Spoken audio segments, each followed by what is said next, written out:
morning, ladies and gentlemen, and welcome to another KIRI webinar this morning. Today, we are talking about the what happens beyond COVID-19. Can smart surfaces slow contagion? That is the topic of the day.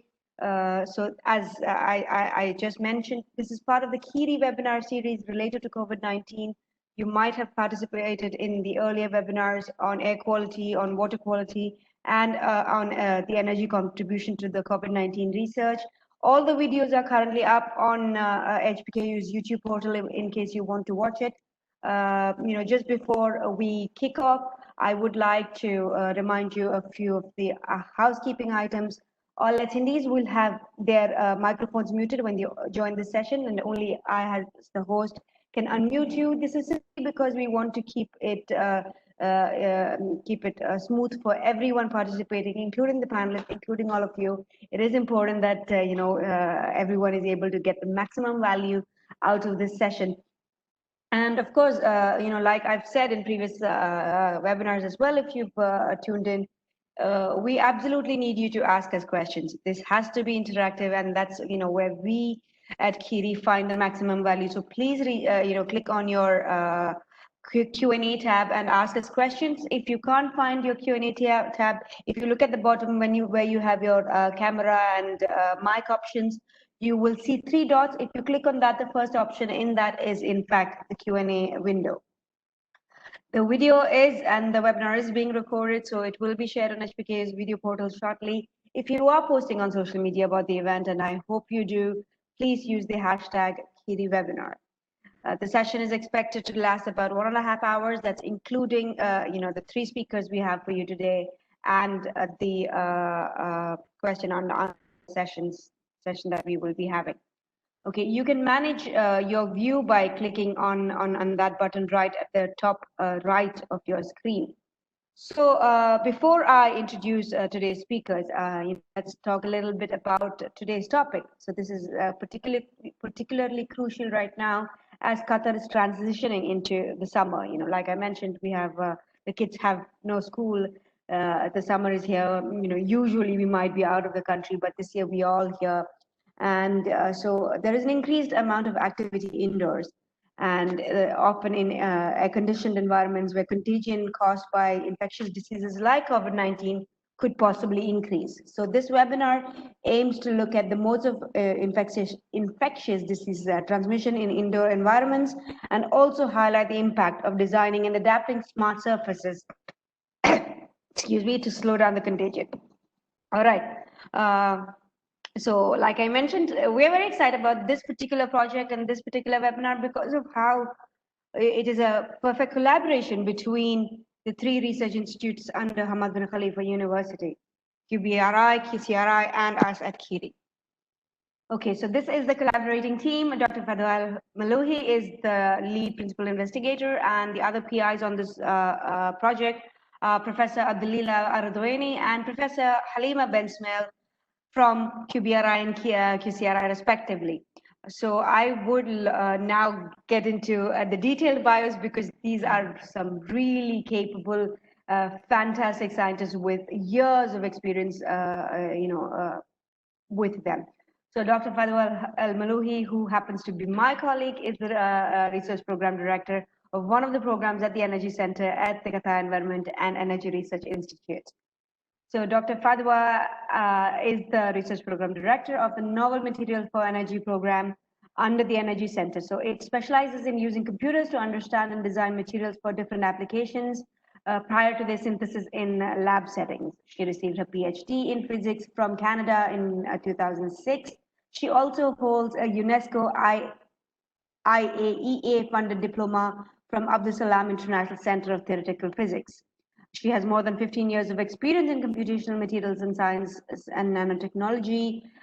She has experience in applying both atomistic and electronic structure calculations and statistical machine learning to material sciences, so within a high-performance computing environment. Dr. Fadwa has a number of highly cited peer-reviewed journal papers and also holds a number of international patents and invention disclosures in this area. So welcome to Dr. Fadwa. Our other speaker for today is from our sister research institute, which is the Qatar Biomedical Research Institute. He also is a joint assistant professor at the College of Health and Life Sciences at HBKU. Professor Abdullah Aradwani. He joined QBRI in 2012 as a scientist, and he is a member of the diabetes research team. Like I mentioned, he is also joint assistant professor at the College of Health and Life Sciences at HBKU. He has a PhD in biomedical sciences and a master's in biotechnology, both from Belgium. He has worked at Erasmus Medical Center in Rotterdam, in Oxford University, and even in Qatar at the Weill Cornell Medicine Qatar. He has published in high-impact peer-reviewed journals, including Nature, Nature Chemical Biology, Current Biology, Diabetes, and JBC. And our last speaker for today is Professor Halima Ben Smail. She is a scientist at the Qatar Computing Research Institute. She is also a joint associate professor at the College of Computer and Science Engineering, part of HBKU. So Dr. Halima is currently a principal scientist at QCRI and a joint associate professor at the College of Computer and Science Engineering. She received her PhD from the University of Pierre and Marie Curie in France. She has worked, I mean, look at how brilliant her experience is at the University of Washington, at the Fred Hutchinson Research Center, the University of Leiden, University of Tennessee, University of Virginia, and finally in Qatar at Hamad bin Khalifa University and QCRI. She has over 70 peer-reviewed journal papers. She has also received several awards from the International Federation of Classification Society, the Qatar Foundation, and International Society for her high-dimensional statistical modeling. That's all from me. Thank you so much for joining us this morning. If I may ask Dr. Fadwa Al-Malouhi to please switch on her camera and microphone, and we can get this on the road.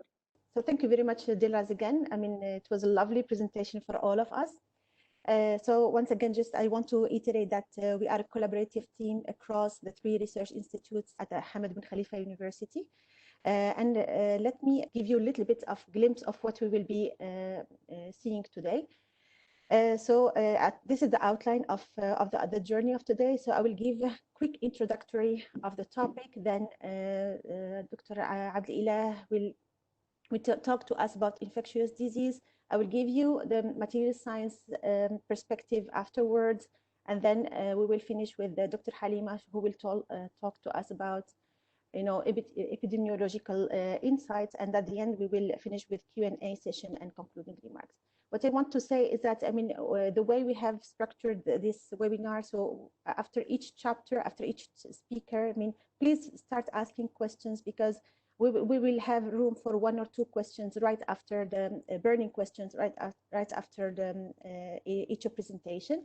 But then also we will have like panel discussion, or group discussion in the Q&A session. Let me move the next. So first, for those who are not familiar, so let me just introduce the mission of KIRI. So the vision of KIRI is really to become the reference national research and development and innovation institution in Qatar and beyond, specialized in tackling water, energy, and environment challenges in arid regions, especially for the state of Qatar. So you can see, I mean, the mission of KIRI, and it's really anticipated to solve and to participate in solving issues related to the challenges of the country, and to catalyze the construction of ecosystem and enhance the role of contribution of QF and Qatar at the international scene and in science and technology. Then, I mean, I would like to just give you a very quick glimpse on how KIRI is structured. So KIRI, I mean, consists of several centers, specialized in every of its topic that are supported with core laboratories, macro and nanofabrication, as well as indoor and outdoor test facilities, and of course with business development, lab management, safety operations, and so on. And I mean, I work primarily in the energy center, so that you can see here. Which is directed by Dr. Veronica Bermudez, who I would like actually to thank for supporting this initiative and this collaborative work. So just to give you a quick introduction. So in the program that I am leading at the Energy Center at Kiri. So it's called a Novel Energy for Material, and it's aimed at accelerating the materials optimization and discovery. And for that purpose, actually, so we use computational material science tools that employ supercomputers and that employ some theoretical insights to be able actually to design new materials or to optimize materials. And in that aspect, we even use machine learning tools and statistical machine learning tools to be able to make. And this is complemented with a very strong and a talented team in my program. And also across other programs that helps with laboratory synthesis and so on that we use actually to validate our models and to improve our models. Moving next, so I will just yes. So our title, I mean, it was started with Beyond COVID-19. Okay, so you know, we have been seeing all these curves all everywhere. But what we would like to, as a team to emphasize is that now we are transitioning towards the reopening of the country. So as you know, several countries in the world, they have succeeded to flatten their curve. So instead of having a lot of infection at the same time, so they have been able to flatten the curve of infection of this pandemic and so on by applying containment policies. But what I would like also to emphasize that this also came at the expense of severe containment policies have really impacted the GDP or the economies in very, very severe way. So some countries, for example, like Qatar, like Canada, and so on, I mean, could afford to have or to implement some economic policy to be able to support the economy from collapsing, right? But some other countries really had a lot of difficulties and had to reopen even quicker, or you know, or have, you know, just let the disease spread. So what I would like to just say that I mean, in this webinar, when we will talk about what would be really the good trade-off between the measures of reopening that is much needed, because we need the economies to be you know, to continue and to you know, to refresh and so on and so forth, and between also you know, preventing the healthcare system from collapsing and so on, and you know, keeping the health of the population also. So we just highlighted, I mean, myself and my colleague, I mean, the plans that Qatar has put in place for the gradual lifting of restrictions. And then you can see that we are right at the beginning of the second phase. So you can see that all these reopening restrictions are still actually in place with the guidelines to protect ourselves with washing hands, wearing masks, and also using ihtiraz. So this is what the country has put in place. And then, I mean, as you might be aware, I mean, each of these gradual transitioning from the different phases, we really need to achieve some key performance indicators. We need to have you need to have really successful successful transition from one phase to the other. So we need really, as citizens and so on, to abide to the precautionary rules and so on and so forth. So I'm just giving, I mean, a glimpse of what we are expecting. So we're expecting, for example, in phase 3, all the mall to open full hours and so on and so forth. And this brings me actually to the following, is that so indoors in Qatar, actually, the summer human activity is in Qatar and GCC countries and many hot countries, I mean, is usually all happening indoors, okay, which means that we will have an increased mobility in indoor environments and their air conditioning in this case. So we are in July, it's extremely hot outside, which means that, you know, we will be seeing more and more people, more crowds in hospitals, schools, daycare, shopping malls, sporting events, in high traffic areas like metros, airports, airplanes, checkpoints, and so on, once the travel resumes and so on, and also in high contact surfaces.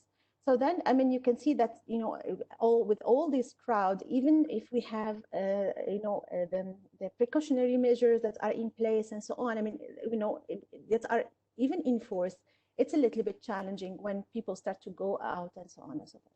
So in this webinar, so we will explore what would be the role that materials that have the potential to effectively combat and inhibit microorganisms in protecting the public health in indoor environment from contagion. And to continue, so I would like to hand over to my colleague, Dr. Abdelilah Aradwani, who will tell us, I think, a little bit about how infectious disease transmissions and risks and mitigation. Thank you very much. And Dilraz. Thank you very much, Fadwa. Thanks to all of you for taking the time to attend this webinar.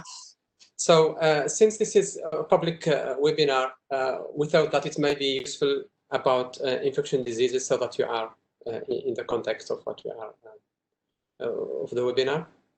So in its simplistic definition, an infection disease is an illness or a disease that is caused by an infection, which in turn is caused by the invasion of the body by infection diseases, infection agents or pathogens. And the pathogens include bacteria, viruses, fungi, parasites that have the ability to cause an infection disease like cholera, for example, tuberculosis, Ebola, flu, common cold, COVID-19, and others like the athlete's foot with fungi. So for any infection to start, it needs what we call a reservoir, and this is the place where the site where the pathogens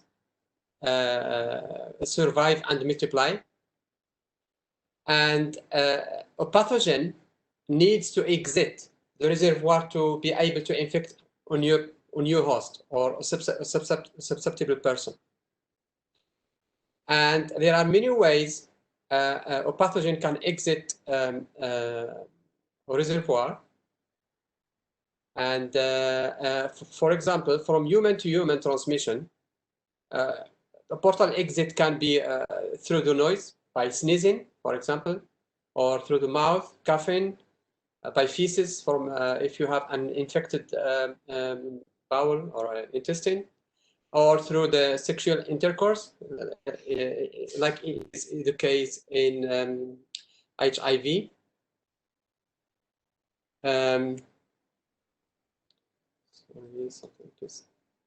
Now,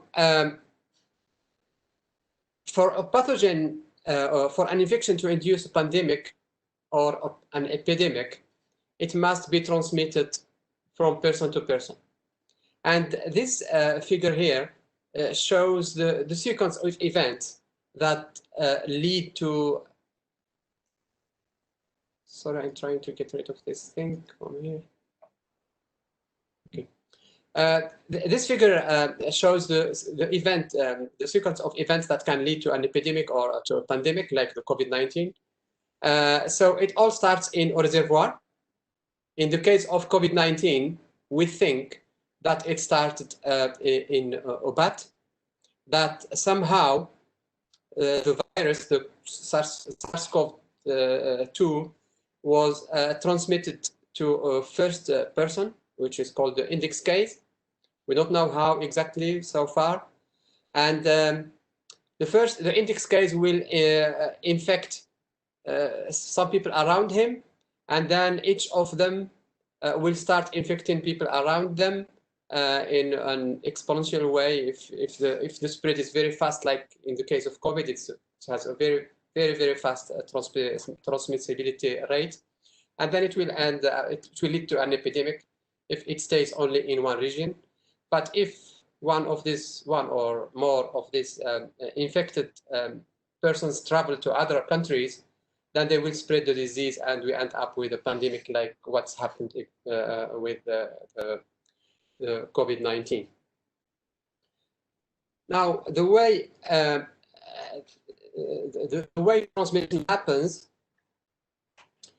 there are different ways a transmission can happen. It can be by contact, direct or indirect contact.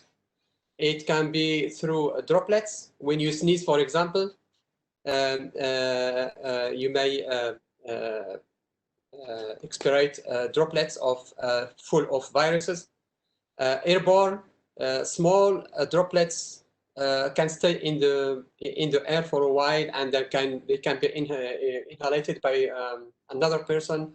Vector-borne, like the case of mosquitoes, for example, the case of dengue fever, which is transmitted by a mosquito, or through a common vehicle like water, for example.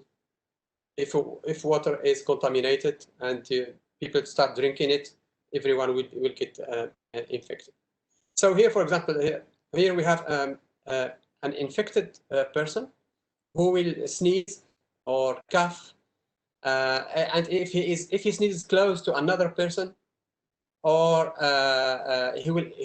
this person will inhalate the small droplets, and then will get infected.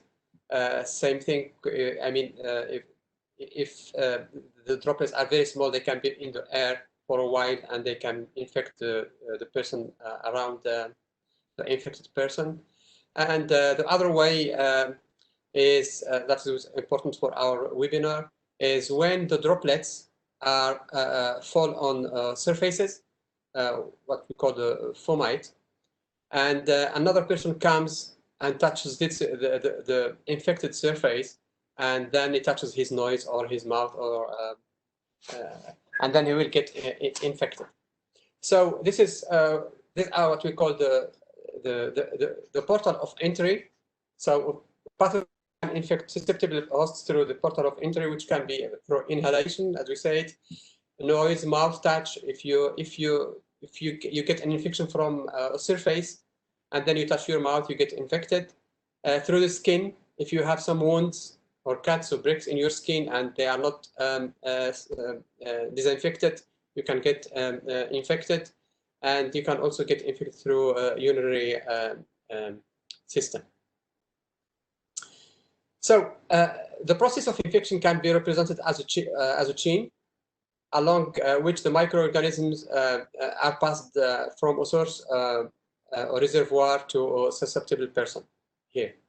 So you can see that here we have a reservoir here, and from the reservoir, the pathogen will exit, and it will be transmitted, and it will enter the susceptible host through different modes, as I showed before.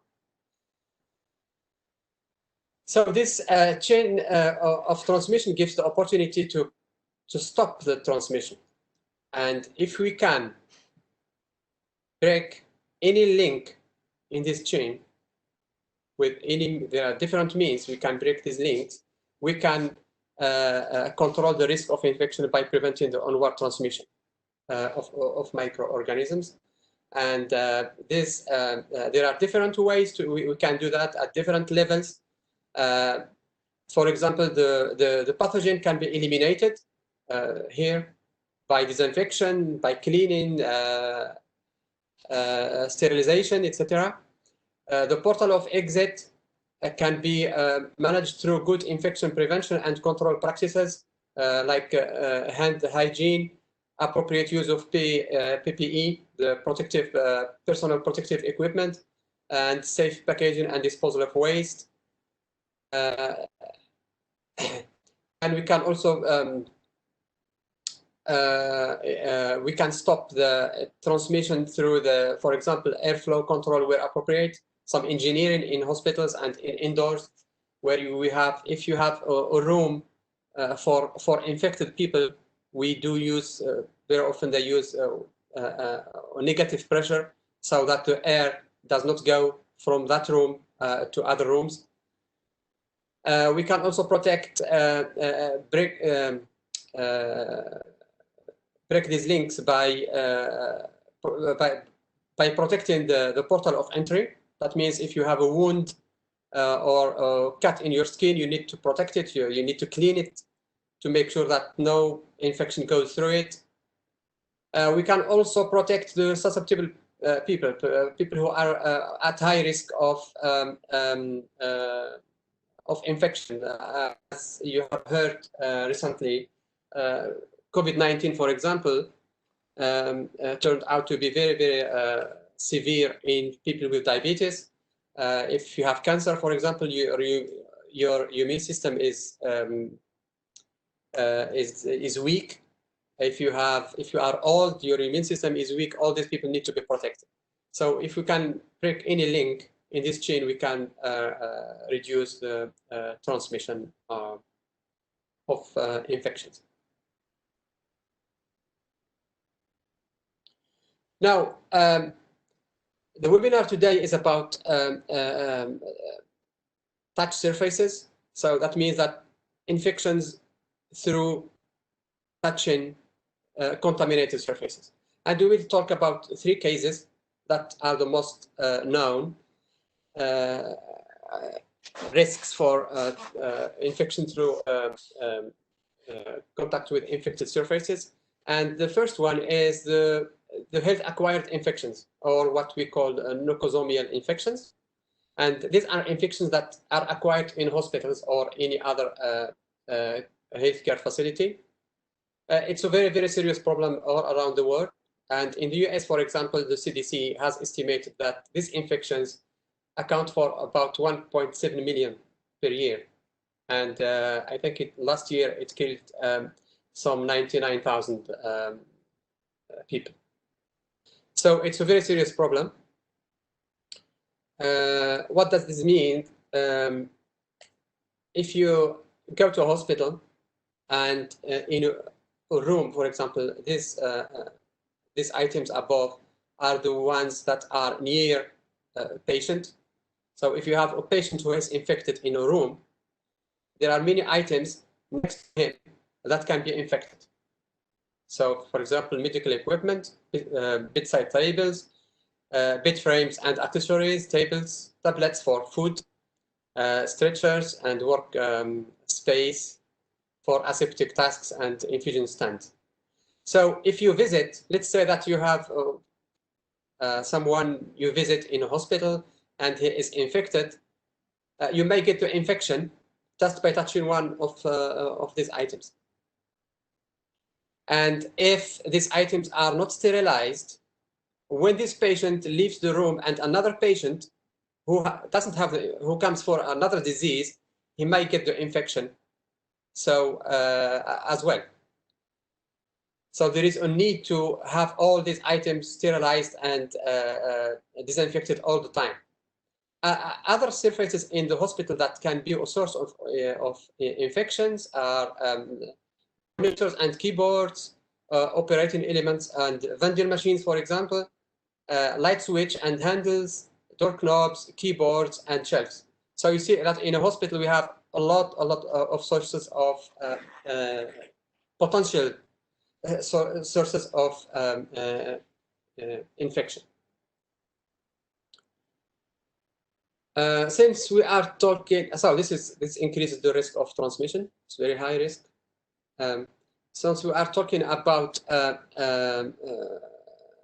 indoor activities, mainly in this region of the world where it's very hot, this is a nice study that was conducted in UAE, in Sharjah.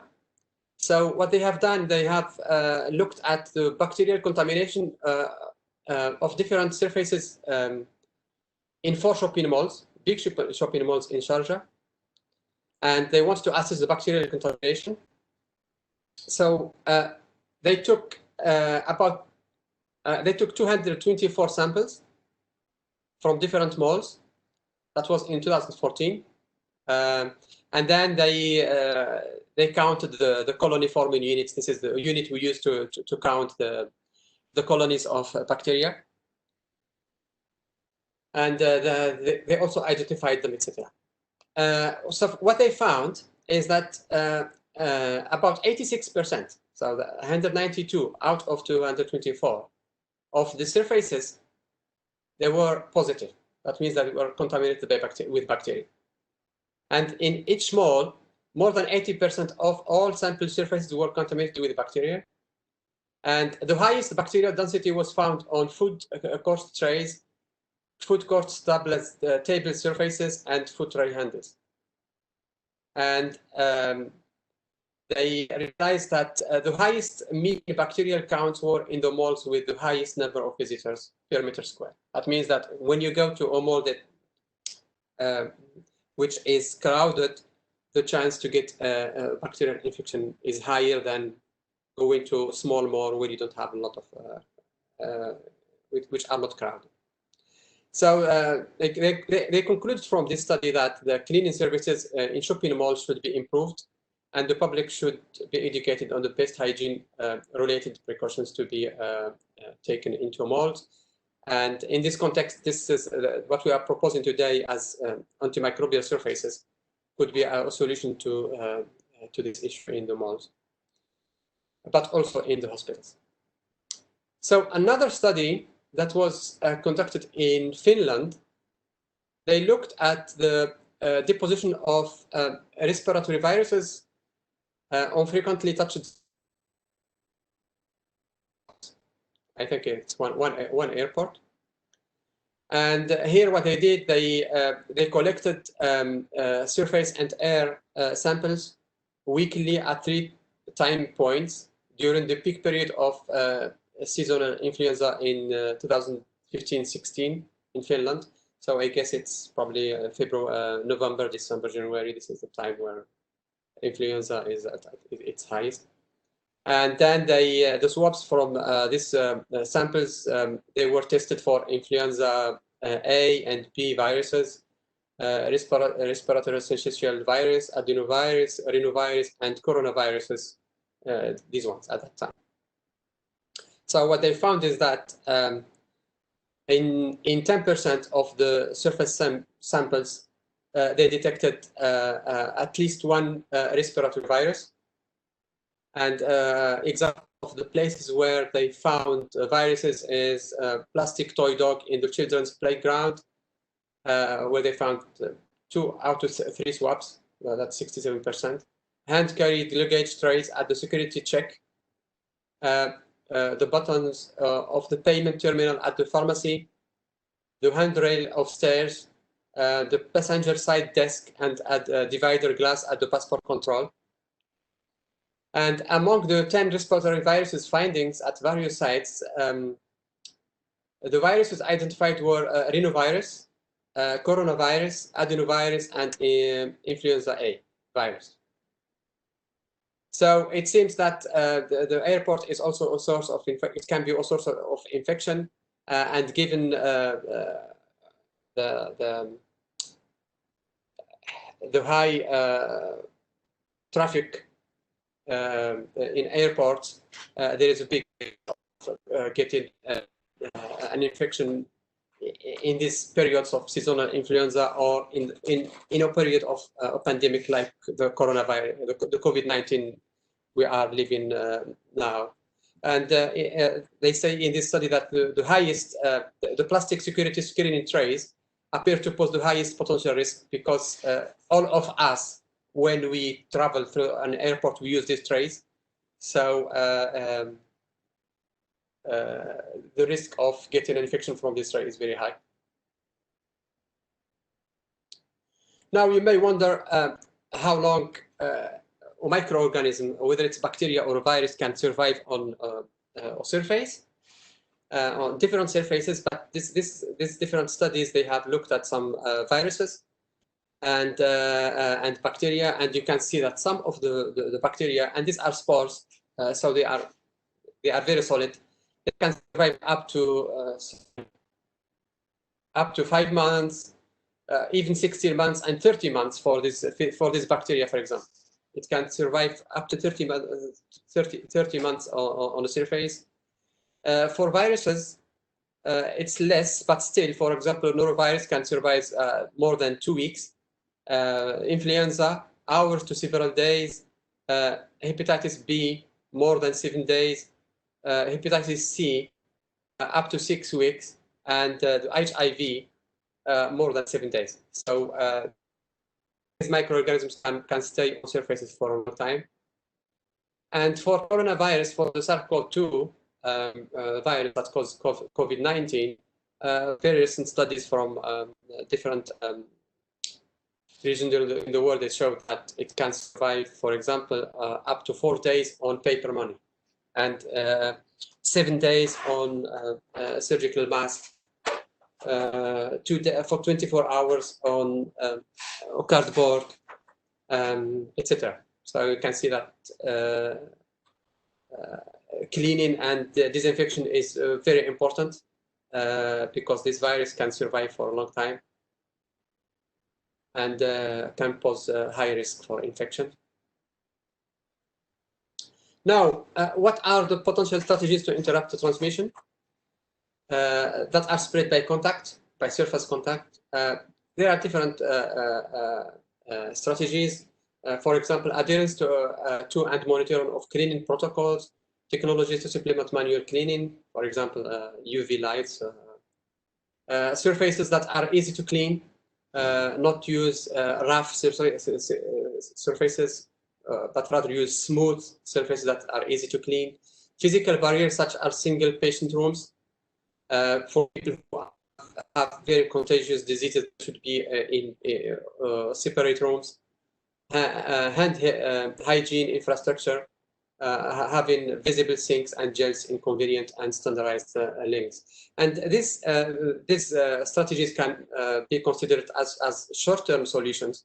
However, the material with antimicrobial properties that for high-touch surfaces that Fadwa will talk about in more detail later could be considered as long-term solutions. So what are these materials? So the general principle of antimicrobial surfaces are depicted in this picture. We have surfaces that are repelling and surfaces that are killing. So they either repel the microorganism or they kill it. Repelling means that the microorganism does not stick to the, because of the characteristics of the material, and using some electrostatic characteristics, the microorganism does not stick to the surface. The killing, the surface releases either biocide agent. So these are chemicals that kill the microorganism, and this is what we are going to talk today about. And or contact active biocidal. That means that this is a physical killing.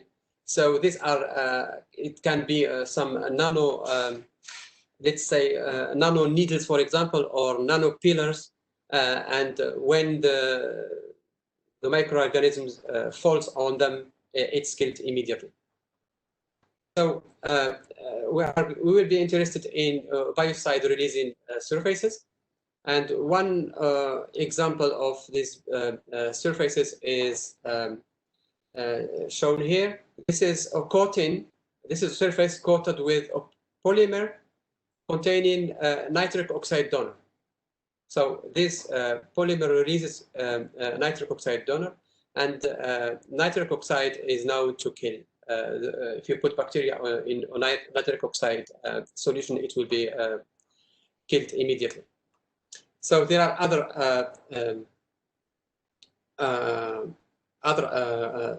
biocide agents that can be released, and one of them is the H2O2 that Fadwa will talk about later.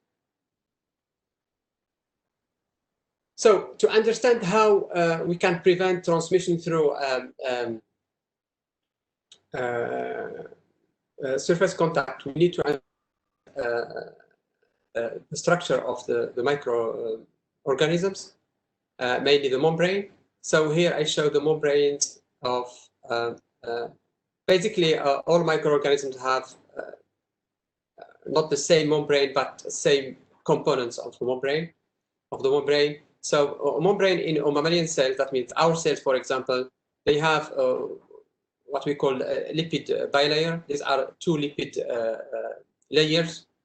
And it also has some integral proteins, like channels, for example, for calcium, for ion transport, or some receptors for example, a receptor for insulin, or you have a lot of proteins that cross. Sometimes they cross fully the membrane, we call them transmembrane proteins, or they are also only at the surface or from the other side.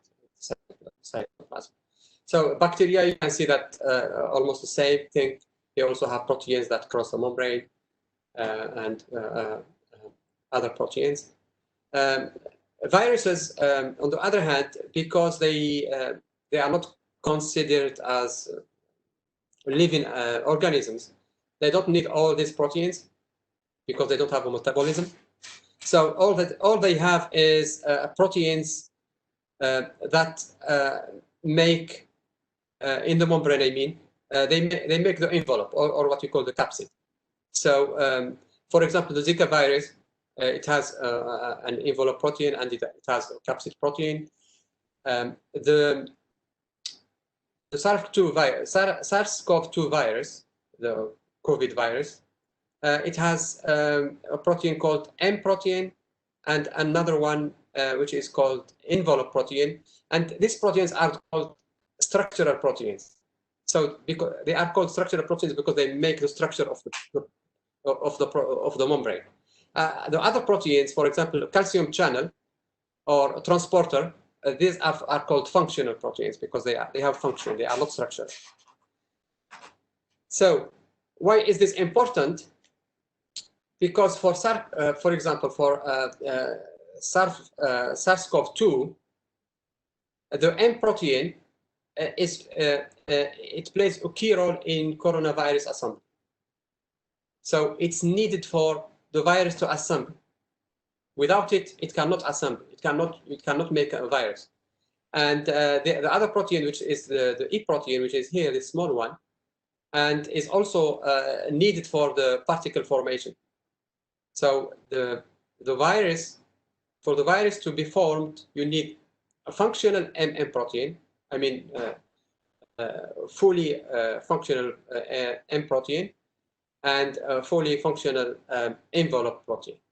But you also have the spike protein, these spikes here, like a crown. This is why it's called coronavirus. And this is also a very important, it's a functional protein. And this is the protein that is the virus uses to attach to the host cells to inject its DNA, its RNA, to inject its nucleic acid into the host cells and then reproduce.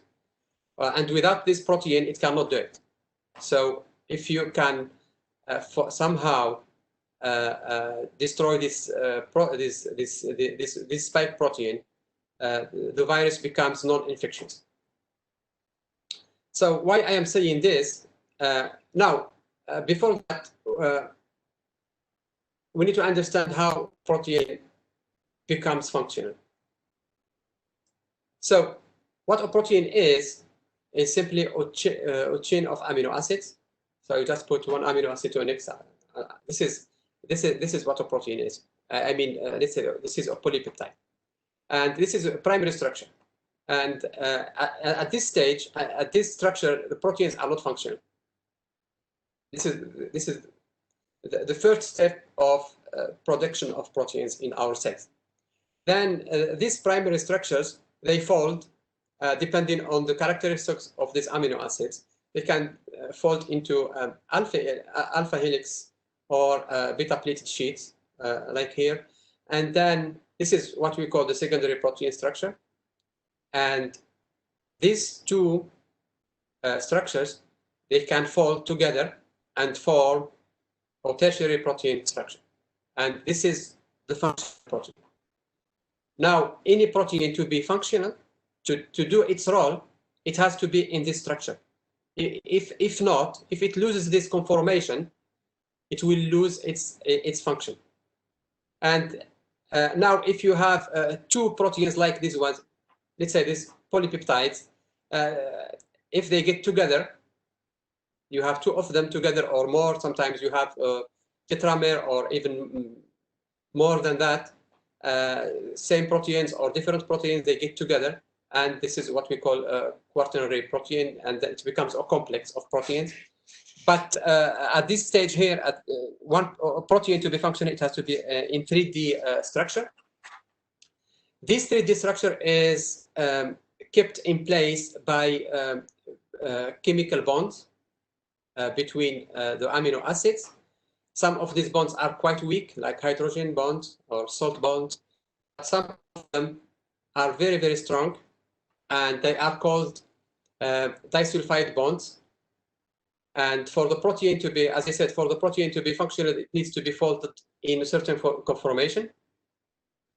And this conformation is maintained by these bonds, disulfide bonds. And the disulfide bonds, they form between thiol groups, SH. So this is, let's say this is a peptide, and this is another peptide. And one of the amino acids is called cysteine.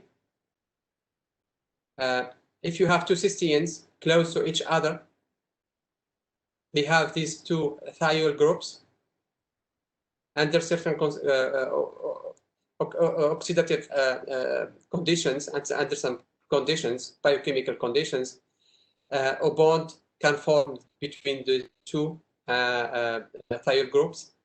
And this is what we call disulfide group. And now we have two polypeptides that are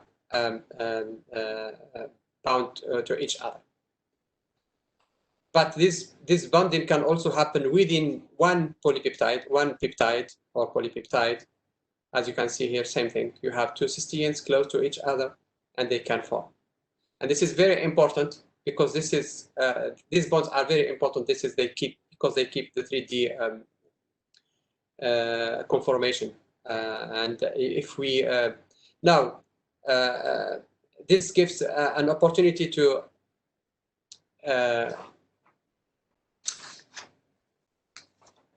stop the function of a microorganism, to inactivate a microorganism.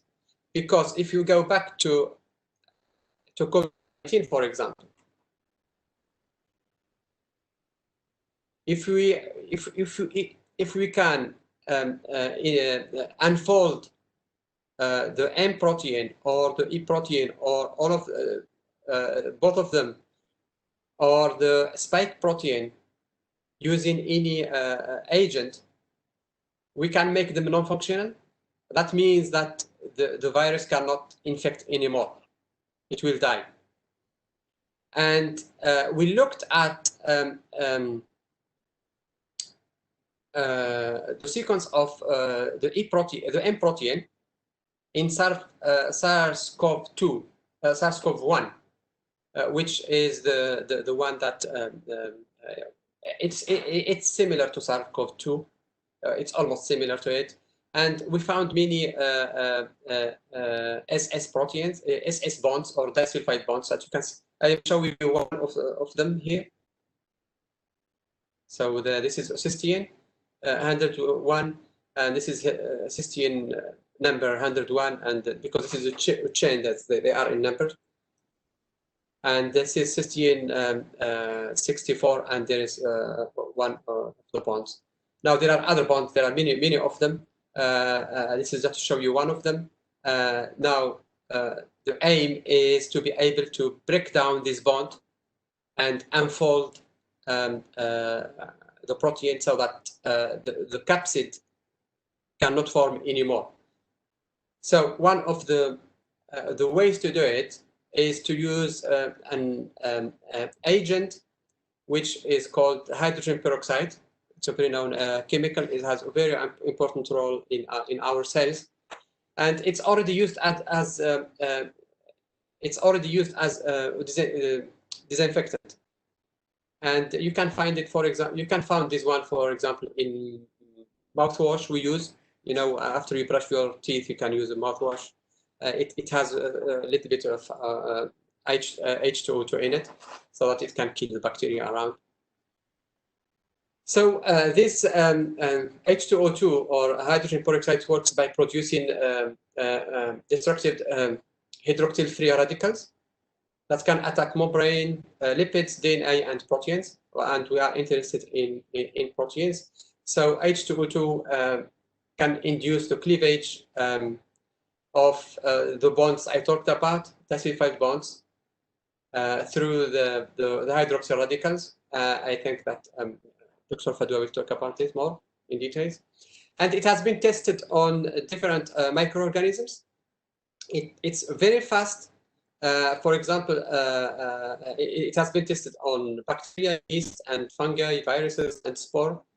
And at a very low concentration, 0.5% hydrogen peroxide, we can kill bacteria and viruses within 1 minute. So if we have surface that can produce H2O2, and you have a virus or bacteria that drops on that surface, it will be killed within minutes. And so at this concentration, it can kill, as I said, viruses in 1 minute, but it can also kill fungi and mycobacterials in 5 minutes. The spores are a little bit more resistant, but still they can be killed by this agent. So I think I will stop here, and now I will hand over to Dr. Fadwa. I think if there is any question, we can take 1 or 2 questions about this section. Well, we'll be happy to answer if there is any question. Thank you so much, Dr. Abdulila. That was very insightful. Before we move on, I do have 1 question for you. Please go. So this is the question we received from the audience. What parts of the virus or bacteria can you target using this technology? And do you think it will be fast enough before the next person is around and to contain the contagion? Well, if I go back to this slide, the last slide, as I said here, the H2O2 has been tested already, and it kills viruses in 1 minute. Okay. So it's very fast. Once the virus drops on the surface, it will be killed immediately. So it's very fast. There is, it will reduce the transmission very efficiently. All right, thank you so much for that. We do have more questions, and please keep your questions coming, ladies and gentlemen. But we will be taking all the questions towards the end. For now, in the interest of time, thank you so much, Dr. Abdulila. Dr. Fadwa, you will have your presenter rights right about now. If I can maybe ask you to switch on your camera. There you go, Dr. Fadwa. There, your presentation's up on the screen as well. Thank you so much. Thank you very much, Dilra. Thank you very much, Abdulila, for the very, very, really excellent presentation. So yes, so taking, just connecting with what Abdulila said. So, I mean, he made my life much, much easier. So I'll give you then the material science insight in slowing down the contagion. So I would like to thank the contributors whose names are listed in this in the slide, and then let me move directly to the next. So yes, so I mean, as Ilah mentioned, so this, I mean, SARS-CoV-2 virus is actually contagious. So the main actually problem is that it can be airborne, and it can be transmitted especially in indoors environment, but it increases actually the risk of viral transmission, especially through air conditioning systems, as we mentioned in the beginning. So especially in countries, hot countries like in Qatar, in closed environments, we have very, very big chances of recirculating air that contains droplets that are infected and so on.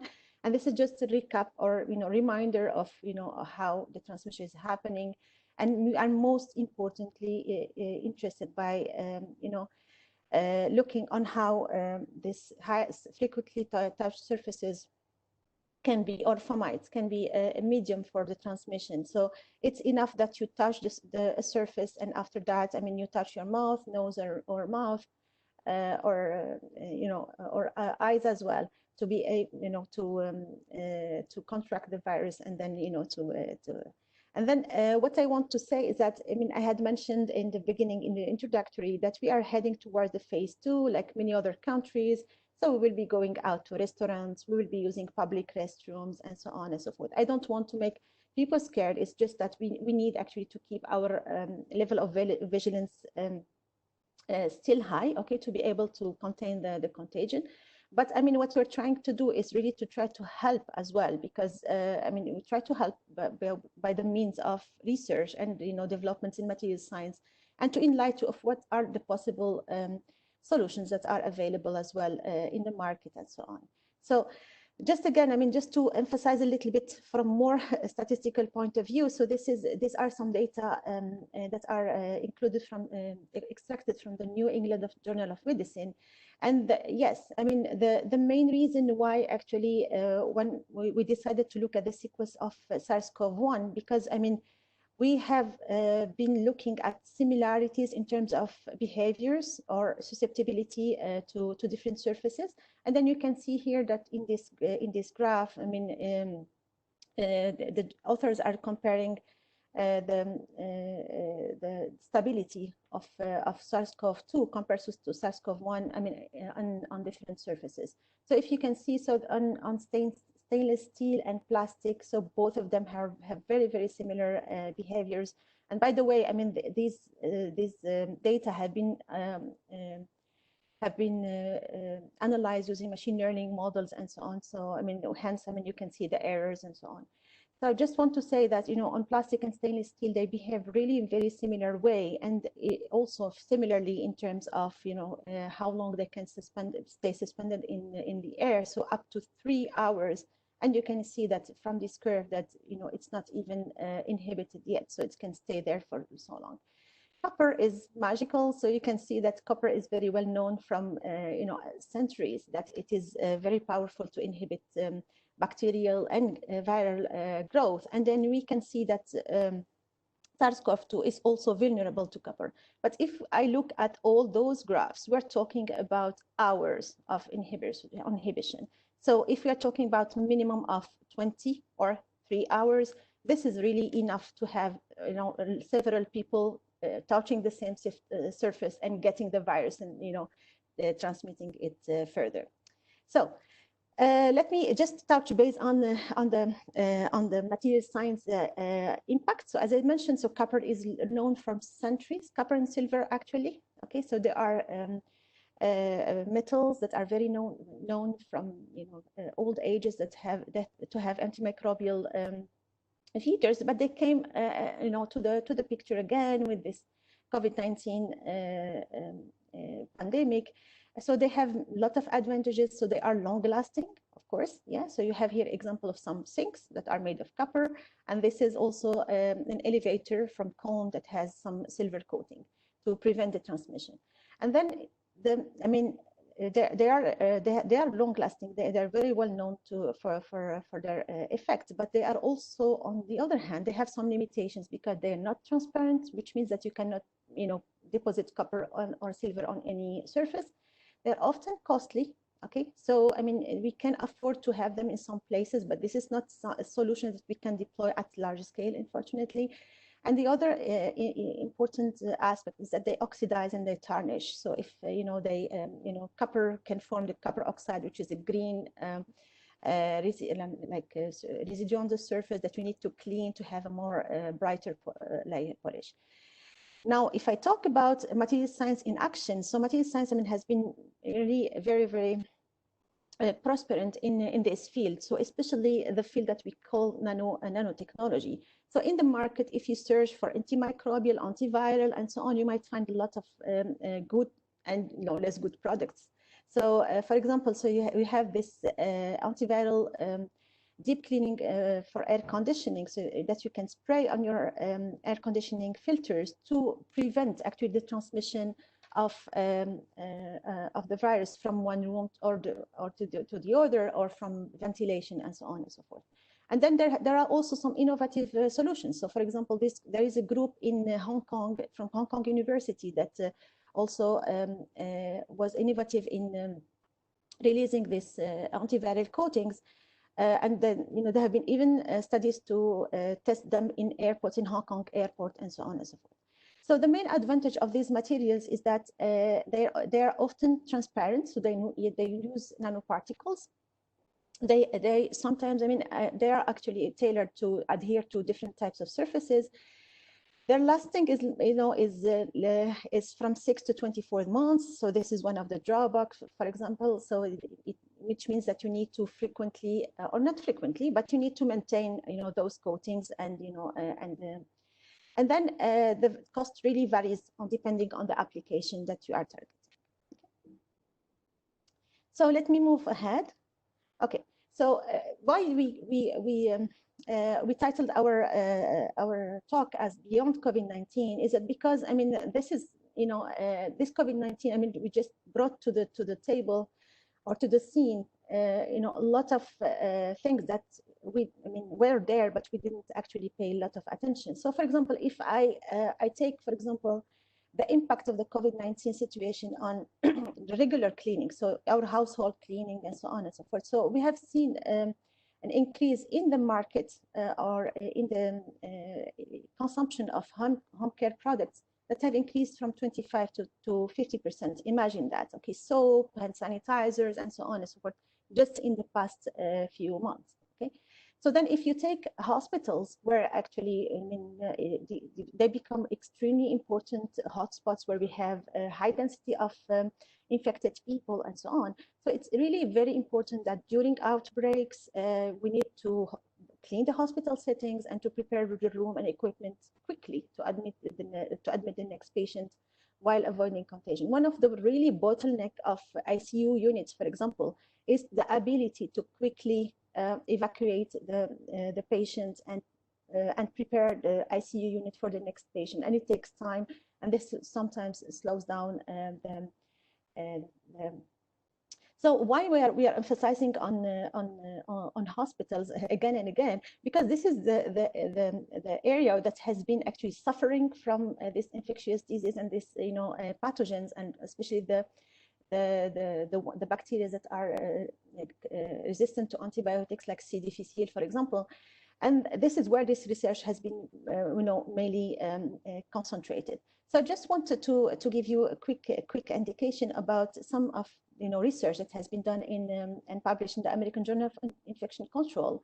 So you can see that what the researchers did, that they took a coupon of stainless steel, and they looked at the lifetime of the H1N1 virus, okay, without any inhibitors. And what they have noticed is that, okay, the inhibition, I mean, may take several hours and even days before actually the virus can be completely inhibited. However, I mean, if you use some detergents and also some inhibitors, you can inactivate the virus within minutes. So what I would like to emphasize is that what we would like to do is really to benefit from the experience of in the healthcare system, and try to see what if we can actually benefit from it for high touch, high density, and high traffic surfaces. And just to give you an idea, so in terms of markets, so the medical coating markets in the world actually is very prosperous and very developed in North America. And it's also developing very, very quickly in Asia as well. And then there are even projections that the growth rate is about 8.2%, for example, and it will reach up to 7.36 billion by 2025. My expectation is that, I mean, if you know, we are seeing even that, you know, these coatings and these solutions are becoming more and more adapted for the general public, for households, for small businesses, and so on and so forth.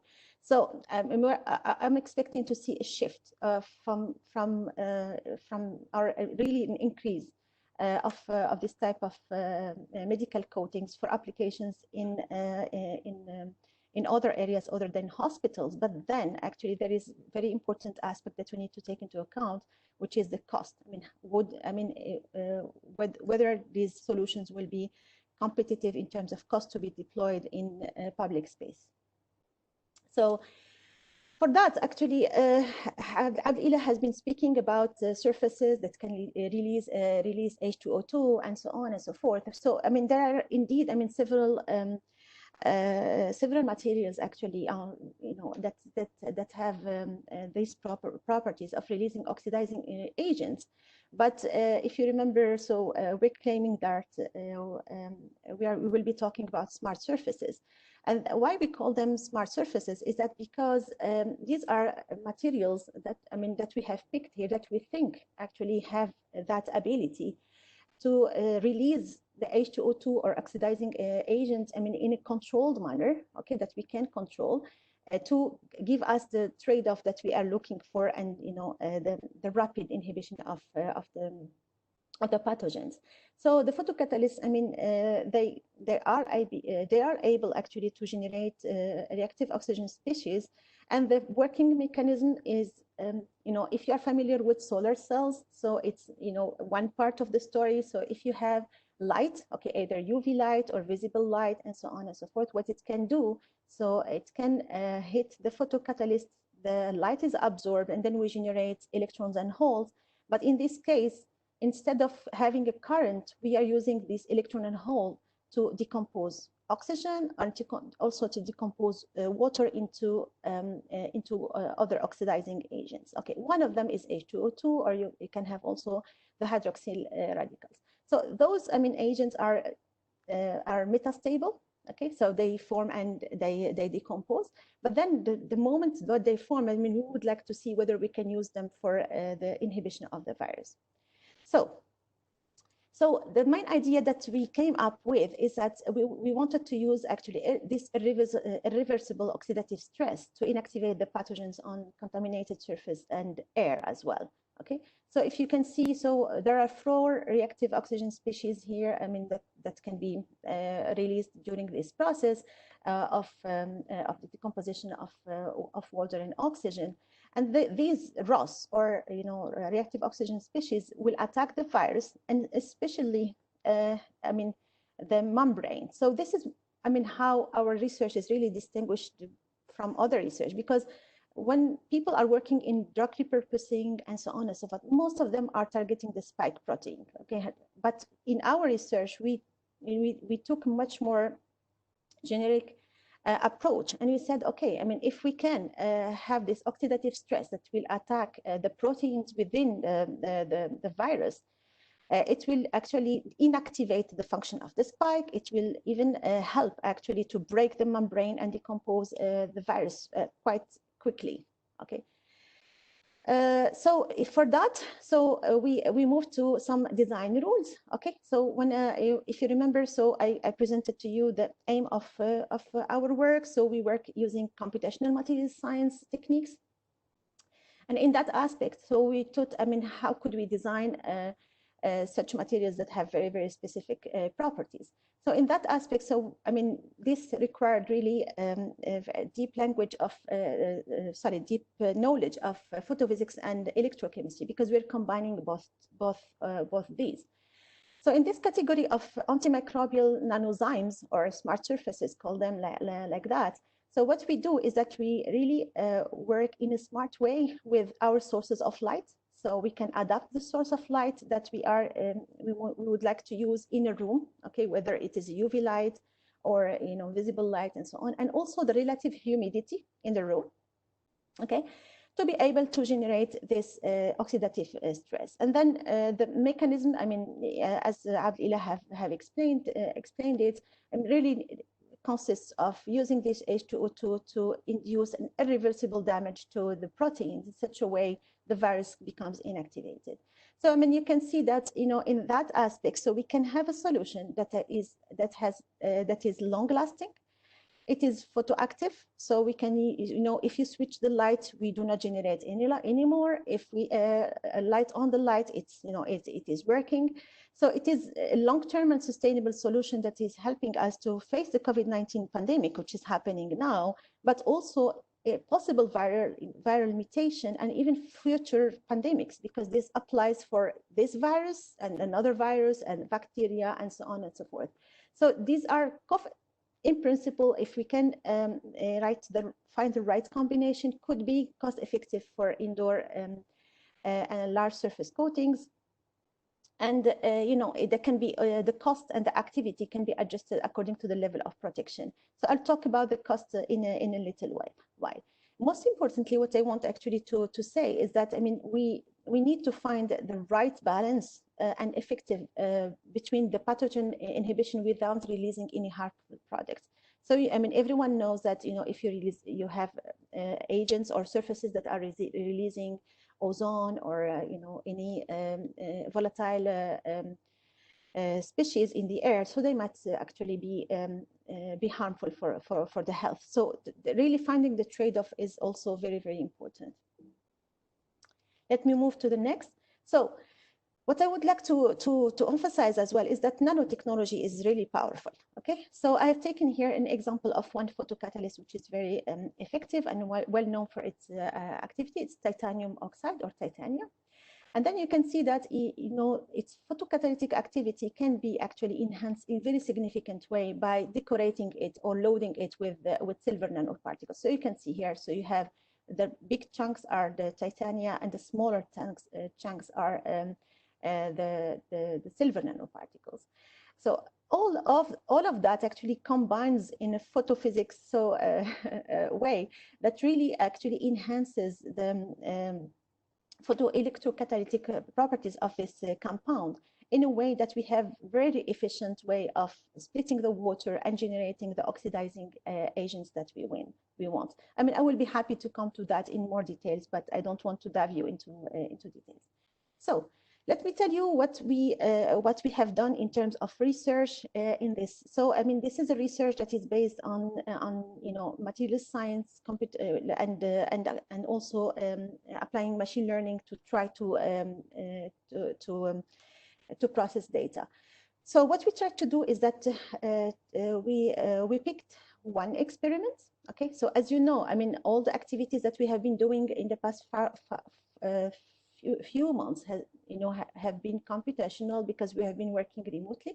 So we mainly focused on that. And then what we tried to do is that we wanted to try to see if we can actually predict the ROS production as function of the properties of the photocatalyst.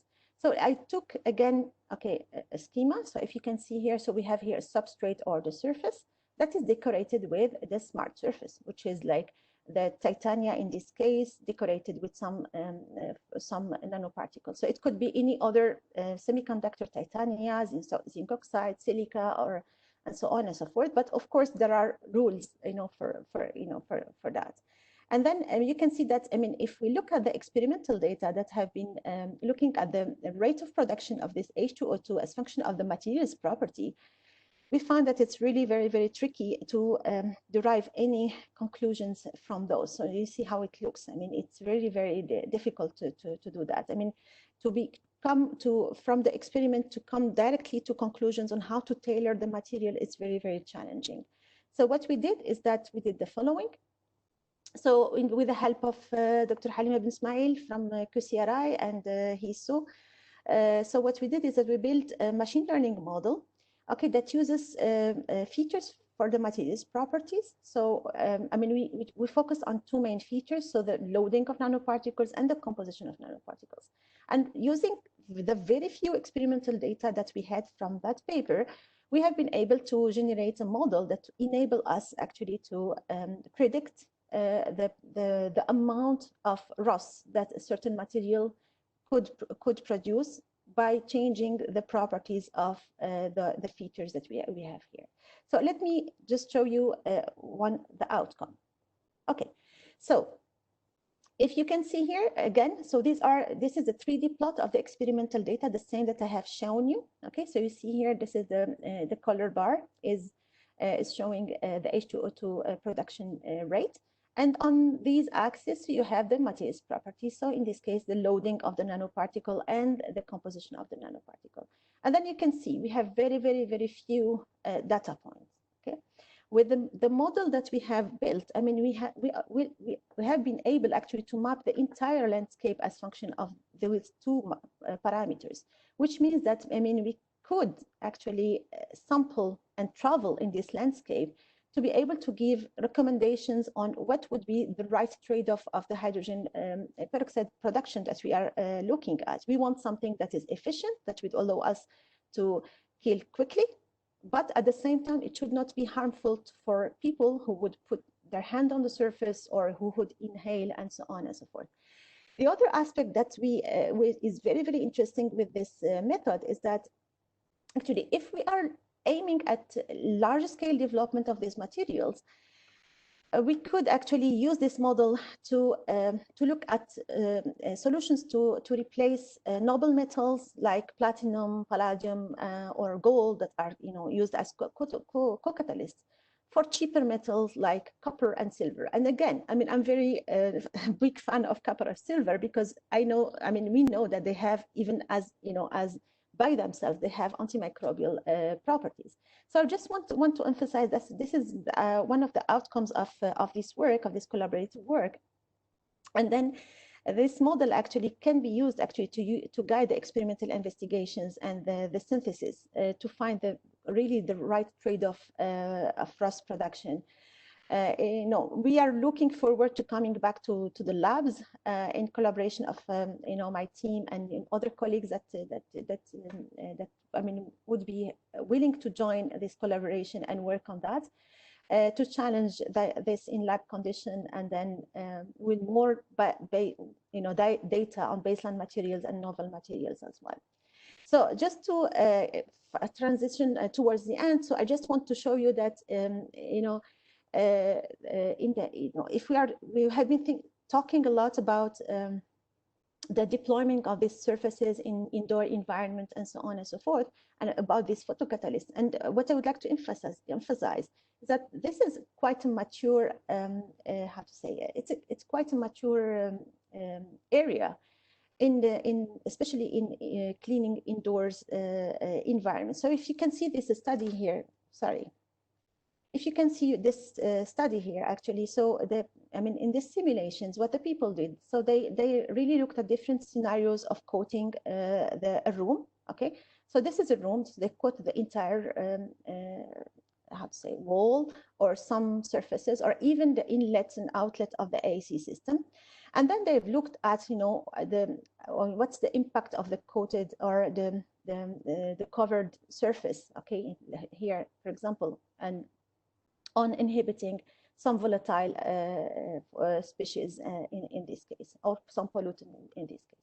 So it's very similar concept actually that we can use in our case if we would like actually to have estimates on how this photocatalyst would work for inhibiting pathogens and in indoor environments. And with that, I would like to stop here. And if there are any questions, and I would be happy to take them. Thank you so much, Dr. Fadwa. That was quite interesting, and it's fascinating because it's the latest research, it's upcoming research for a disease that's relatively new. So every bit of information that comes out of research related to this is in fact very interesting. I do have a question for you before I let you go, and before we bring on Dr. Halima, who's our last speaker for today. The question I have for you, Dr. Fadwa, is this. What areas do you think should have priority to be coated in the in the next 6 months as we go forward? Yeah, that's an excellent question. So, in my opinion, so the first areas that need to be coated are restrooms, public restrooms, because we can actually cover face where we are walking and so on, but we can't help actually going to the restroom and washing. And there have been also some studies on swabbing in bathroom and so on, and in the sink. There were some traces of the virus in this case. And also, what I would recommend is really a high density and high traffic areas. So airports, scanners, whenever, places that are really very, high density, metros, ATM machines, that's possible. So I would say that would be the priority. And also doorknobs, okay? So doorknobs, when we are moving from one place to the other, not every place can afford to have sliding doors, so we have to push the door and so on, and that's very, very high risk, to get the virus or any other bacteria. So this is what. That is actually quite interesting. we can't not touch ATM machines, right? Like if we can't withdraw money without touching them, so far at least, at least in the supermarkets, we can, now with the chip cards, we can maybe tap it, but ATM machines, as of now, we still have to touch. Doorknobs is another one. Bathrooms, if we are washing our face, obviously we're not wearing masks. So that is interesting. So, I mean, am I right to think that we're talking about like high traffic places like hospitals, for example, or airports and places like that, where we would, or grocery stores might be another one. So am I right in thinking these are the areas, in your sort of opinion, you would want this coaching to be targeted first? Yes, absolutely. Absolutely, I agree with you. All right. We do have more in this line of questions, but I will come back to you with it at the end of the session. Dr. Halima, if I may ask you to please switch on your camera and your microphone, we can move on to the next part of today's webinar. Yes, Dr. Halima, I noticed. There you are. So lovely to see you. Dr. Halima, all yours. First of all, I would like to thank Fadwa for giving us this opportunity to be part of this interesting project. I would like to thank also QCRI, HPKU, and QF for giving us all the meaning to excel in what we are doing. So here we are. I will be then talking about the keyword is the intervention, and why intervention is very important. It's related to what is going on right now. So we are entering phase 2, as Fadwa explained very well. And to be at ease, we should not be stressed, and we should not be so much relaxed. So we have to come up with a plan, strategic planning that can help us a little bit to live our life normally. So to come up with the little example of or anecdote, actually it's reality. If I compare, for example, we are living in a region of the world that is very hot. Using a similar comparative phenomena, I took a little bit the example of a small city. It's called Lubbock in Texas. The weather there is very hot. The population size is similar to Qatari population. So if you at the beginning of the pandemic, they were very happy. Everything is under control. People were, they were not having a complete lockdown, but they said, yeah, they are living happily, like in an isolated place without any major protection or lockdown. But recently, just 4 days ago, when I looked at the statistics, I found out that they are having something called reinfection or second wave of the pandemic. The total number of cases as of 3 days ago is 1,500 cases.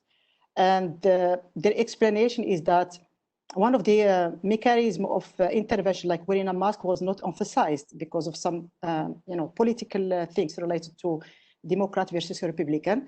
Second, once they think that everything is over, then especially the young population, young people, they started going out to coffee, bars, etc. And then things exploded. So this is not the case here in Qatar, but just to give an example about, for example, because it's hot there. So when people went to go out and relax, after relaxing all the intervention, due to the weather, severe weather, of course, they will go to indoor places, similar to here, mall, coffee, etc. And there, the infection will be just as magnified as we can imagine. So that's why the idea of talking about smart surfaces, its impact in the future, and how much intervention it will be helping us to achieve will be very important, especially that we are living in a in a very hot,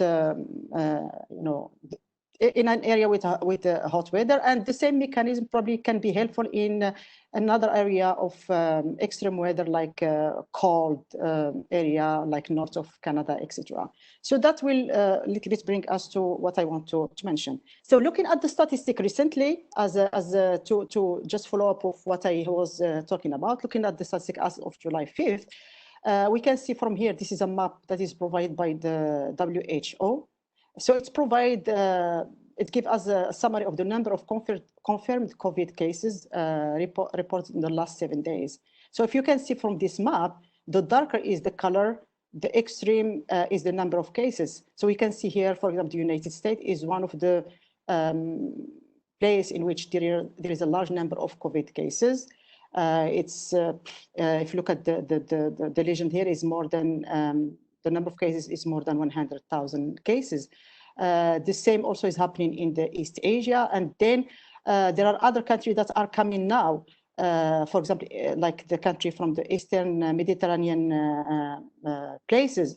And to give a second example, following up the example of Labac, I can give an example of Montenegro. So 2 months ago, there was almost 0 case in Montenegro.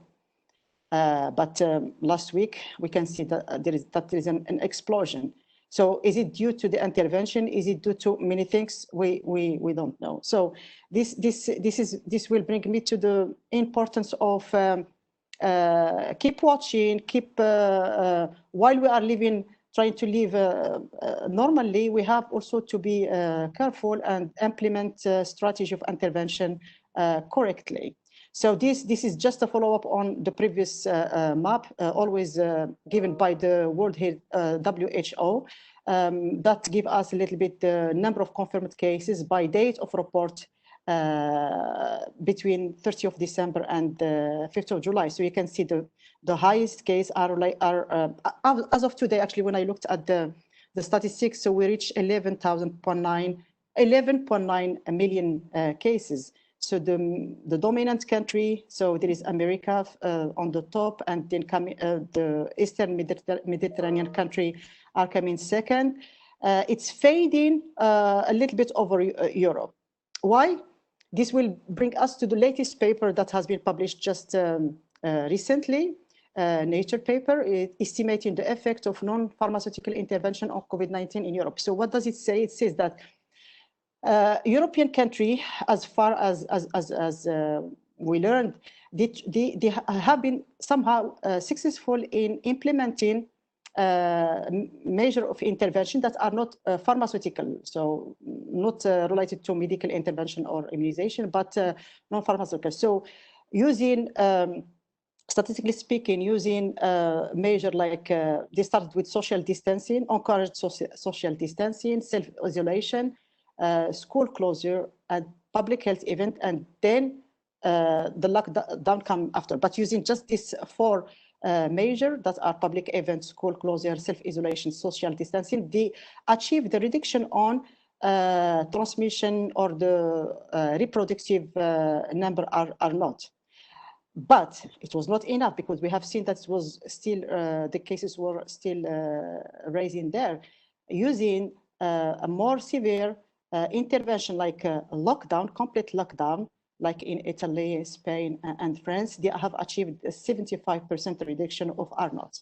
This will bring me to the idea of R0. So R0, or the basic reproduction number, it is a very important number that we use, that has been used by epidemiologists and health responsible to look at the pandemic in general. So it's, and this is what we will be showing in the coming slide, how we will show one way to, or a kind of correct way to, or robust way to estimate R0 and the effective R0, because there will be two calculation of a reproduction number.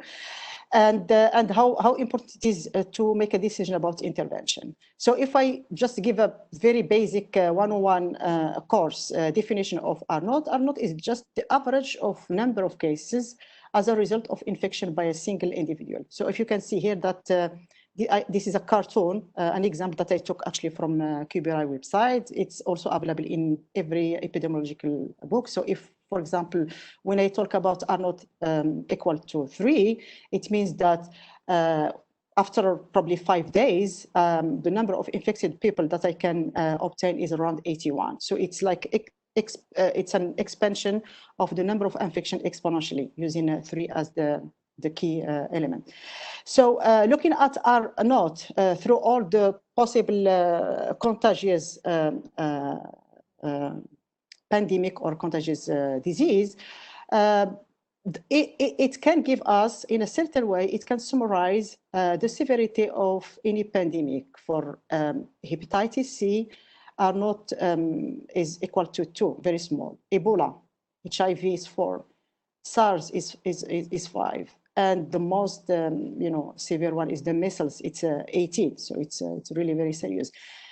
Looking at different, and I will show you in a few minutes a summary of R naught for COVID-19, it's between 2 and 4, so it's close to SARS. So this is just a snapshot of summary of the history of pandemic through the history and their magnitude. So the bigger the circle of the virus, the dangerous is the pandemic and the number of people that has been killed by the virus. So you can see that, for example, 56 million people were dead or killed by smallpox virus in 1520. Then come after that the Spanish flu. Looking down here, just to give you some hope, the AIDS up until now, it kills 25 to 35 million people since 1981. So to give you some hope, where is COVID-19? COVID-19 is here in this lower row. So it's coming at the end before Ebola, before MERS, and before SARS. So this is just a positive note that we can see that we should not be as scared as we can see on the news, given the mortality, given the number of people who.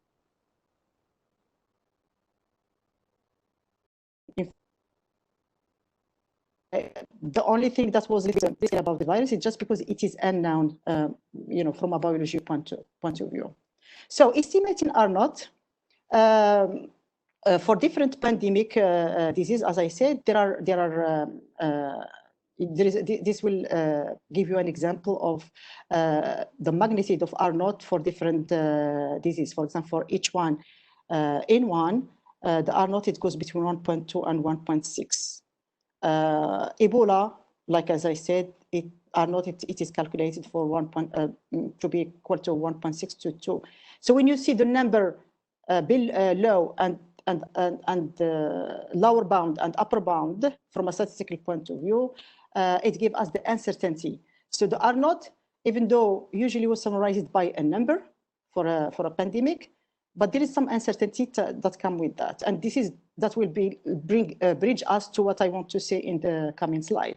So R naught, it's not a number that is there that is static, but it has some uncertainty, and that's why looking at different epidemiological model, there are models that estimate R naught. There are deterministic model that estimated R. So R is estimated as a point with one value using some kind of maximum likelihood estimator. But there are also some stochastic or Bayesian algorithm that estimates R0 to account for the uncertainty of R naught. Okay, so uncertainty about prediction rate, as you can see here, for example, just if I'm looking at several,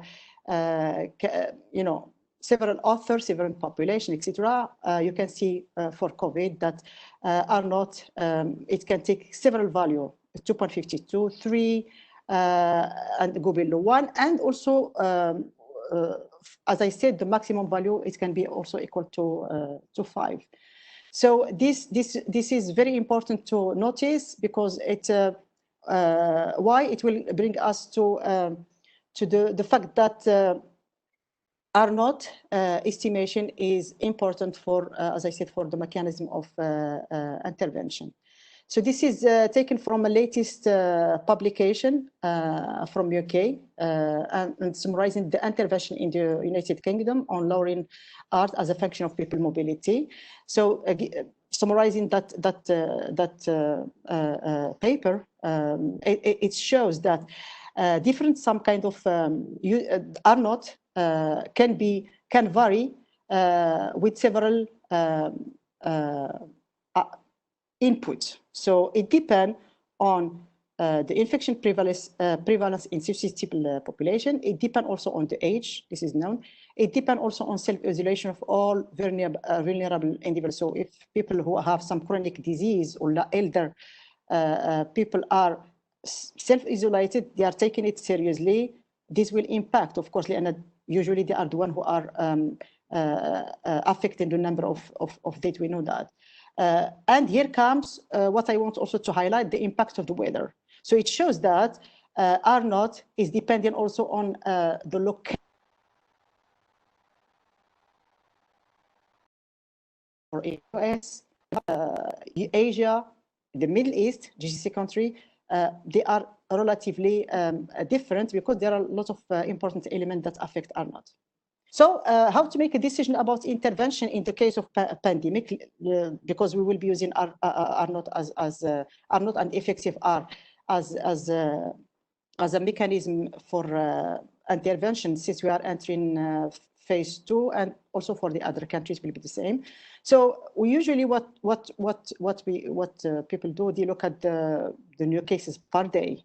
They look at number of deaths, they look at the number of recovered, and this is how they come up with the calculation of R0 and then an intervention.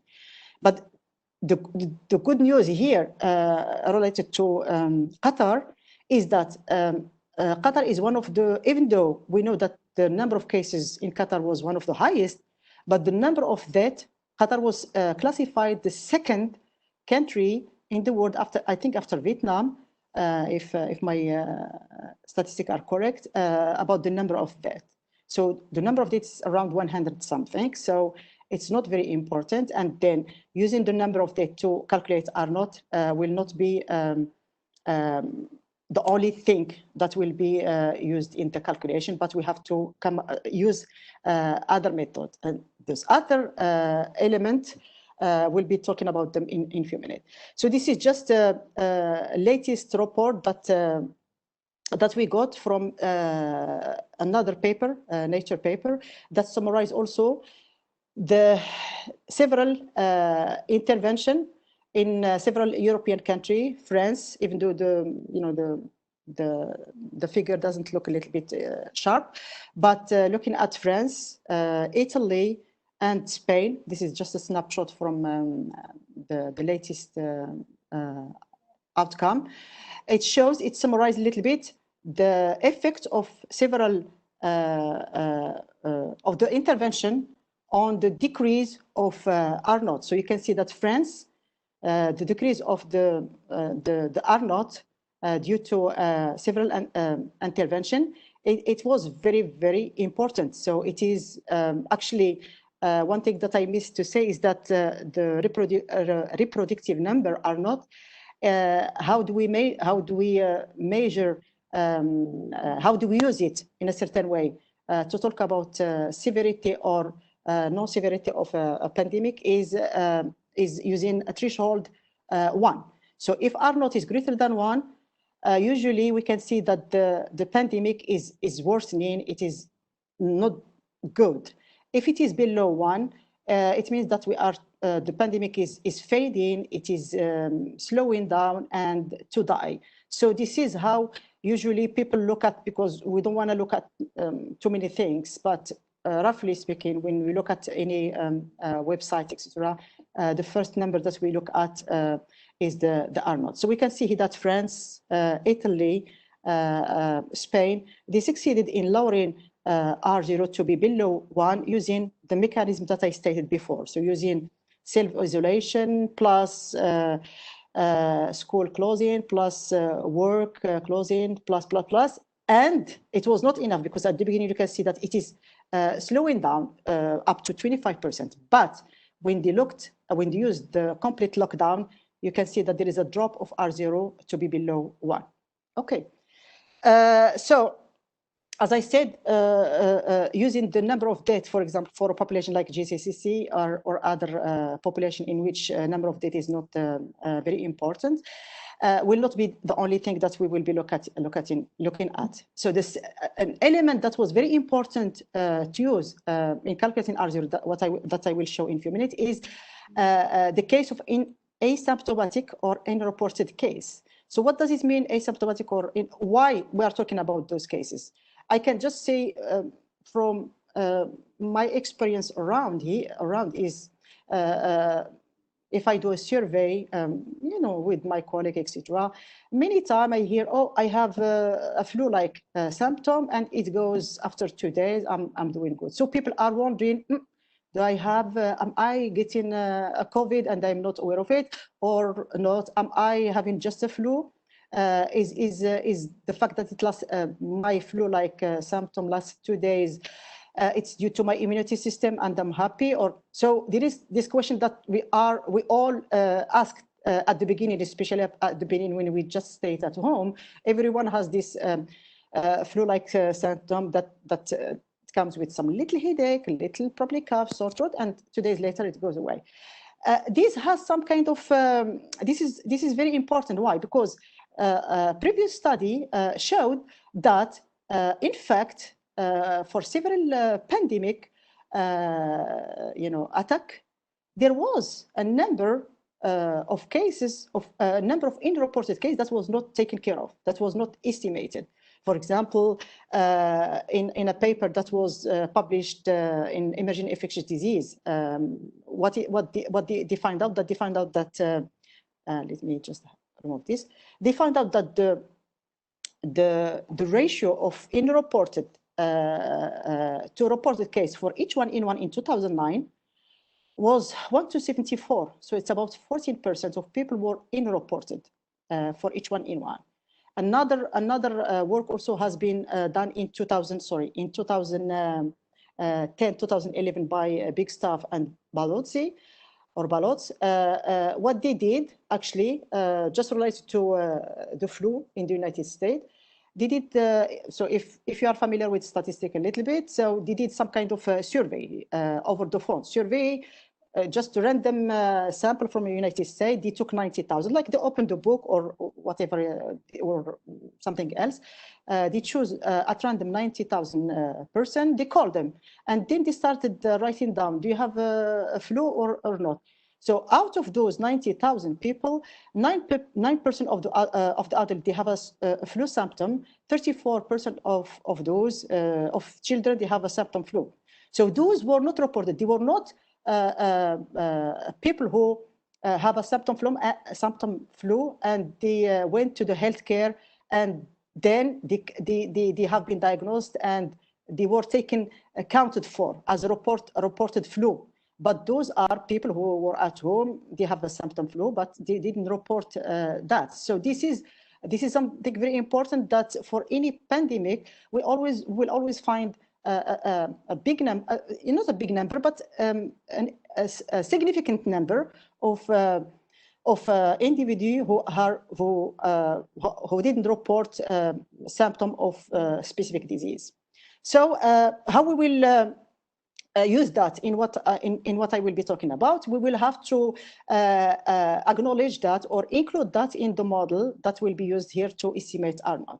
So I don't want to go into the detail about epidemiologic model. But maybe you have seen too many publications about SEER model, about epidemiologic model that has been used, mathematical model that has been used to estimate R0 and predict what's going on afterward. But in general, the epidemiologic model that has been used, and especially SEER, that has been created at the in the early 90s, they are a compartment model usually that has 3 compartments: deterministic and compartmental entities, in which you have the first entity that we call susceptible. Susceptible is the population are susceptible to a certain disease. For coronavirus, we are all susceptible to coronavirus. Then there is the compartment that is called infectious, so the group of people who have been infected after incubation, and there is the recovered.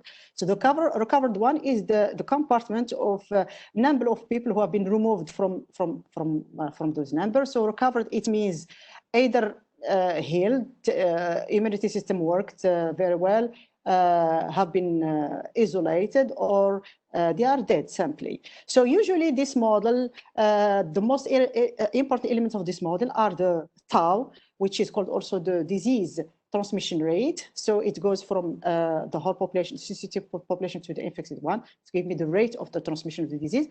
And eta, which give me the rate of the removable, what's the percentage of people who have been recovered or removed. So the thing that I want to highlight here, to link with what I was talking about the unreported case, is that we can modify, looking at the statistic that has been done, the publication that we have talked about, we can modify this model to include the number, or to include the sub compartment of unreported cases. So this is a modified SIR model that we used here for this study, that allow us to estimate correctly R0 and all the other parameters. And this will be important, of course, for intervention. Why?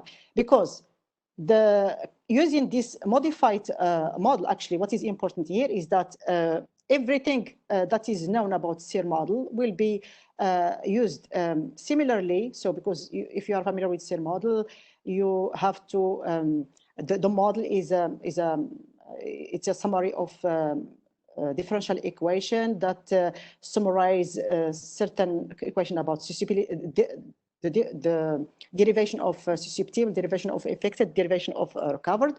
So everything will be the same, except that here we will have to incorporate the unreported part into the model. So using this, and without going into the detail about the mathematical things that is behind it, so it's about 3-page mathematical equation that we can derive. We can summarize R0 to be a ratio of the number of populated, number of susceptible people times the tau, the transmission rate, divided by nu1 plus nu2. So nu1 plus nu2, nu1 is the number of reported, is the removable, it's, okay, to give you the definition very well, it's the rate of removal reported cases, I'm sorry, and nu2 is the rate of the removal unreported cases. So as you can see from the denominator, that the denominator will be increasing. So if I don't calculate R0 correctly, assuming that tau is constant, is not is constant, I can see that by adding nu2, R0 will be probably smaller.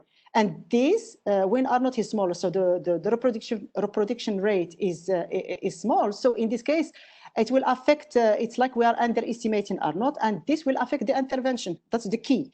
So overestimating R0 or underestimating R0 will affect the intervention. If it is overestimated, we will panic. So we'll have to come up with some major intervention that probably we don't need it. If it is underestimated, we will be relaxed, etc., until things are worsening. So that's why it is very, very important to estimate R0 using this number of unreported cases that I talked about.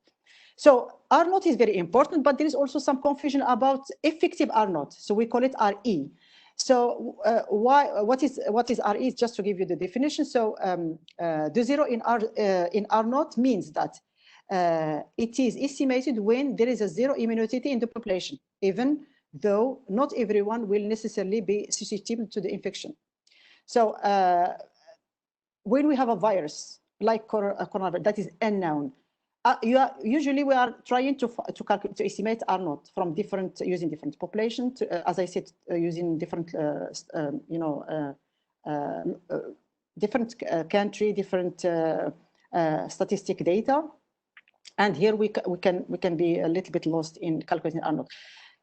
Also, when we are using, when we are trying to act fast and intervene, so R0 will be changing. That's why we are talking about effective R0. So effective R0 is R0 that is calculated given in several intervals while the pandemic is spreading, and then it is somehow most of the time this is what we need to use for intervention more than R0. And R0 is calculated at the beginning of intervention when everyone is susceptible, and that's it. Okay.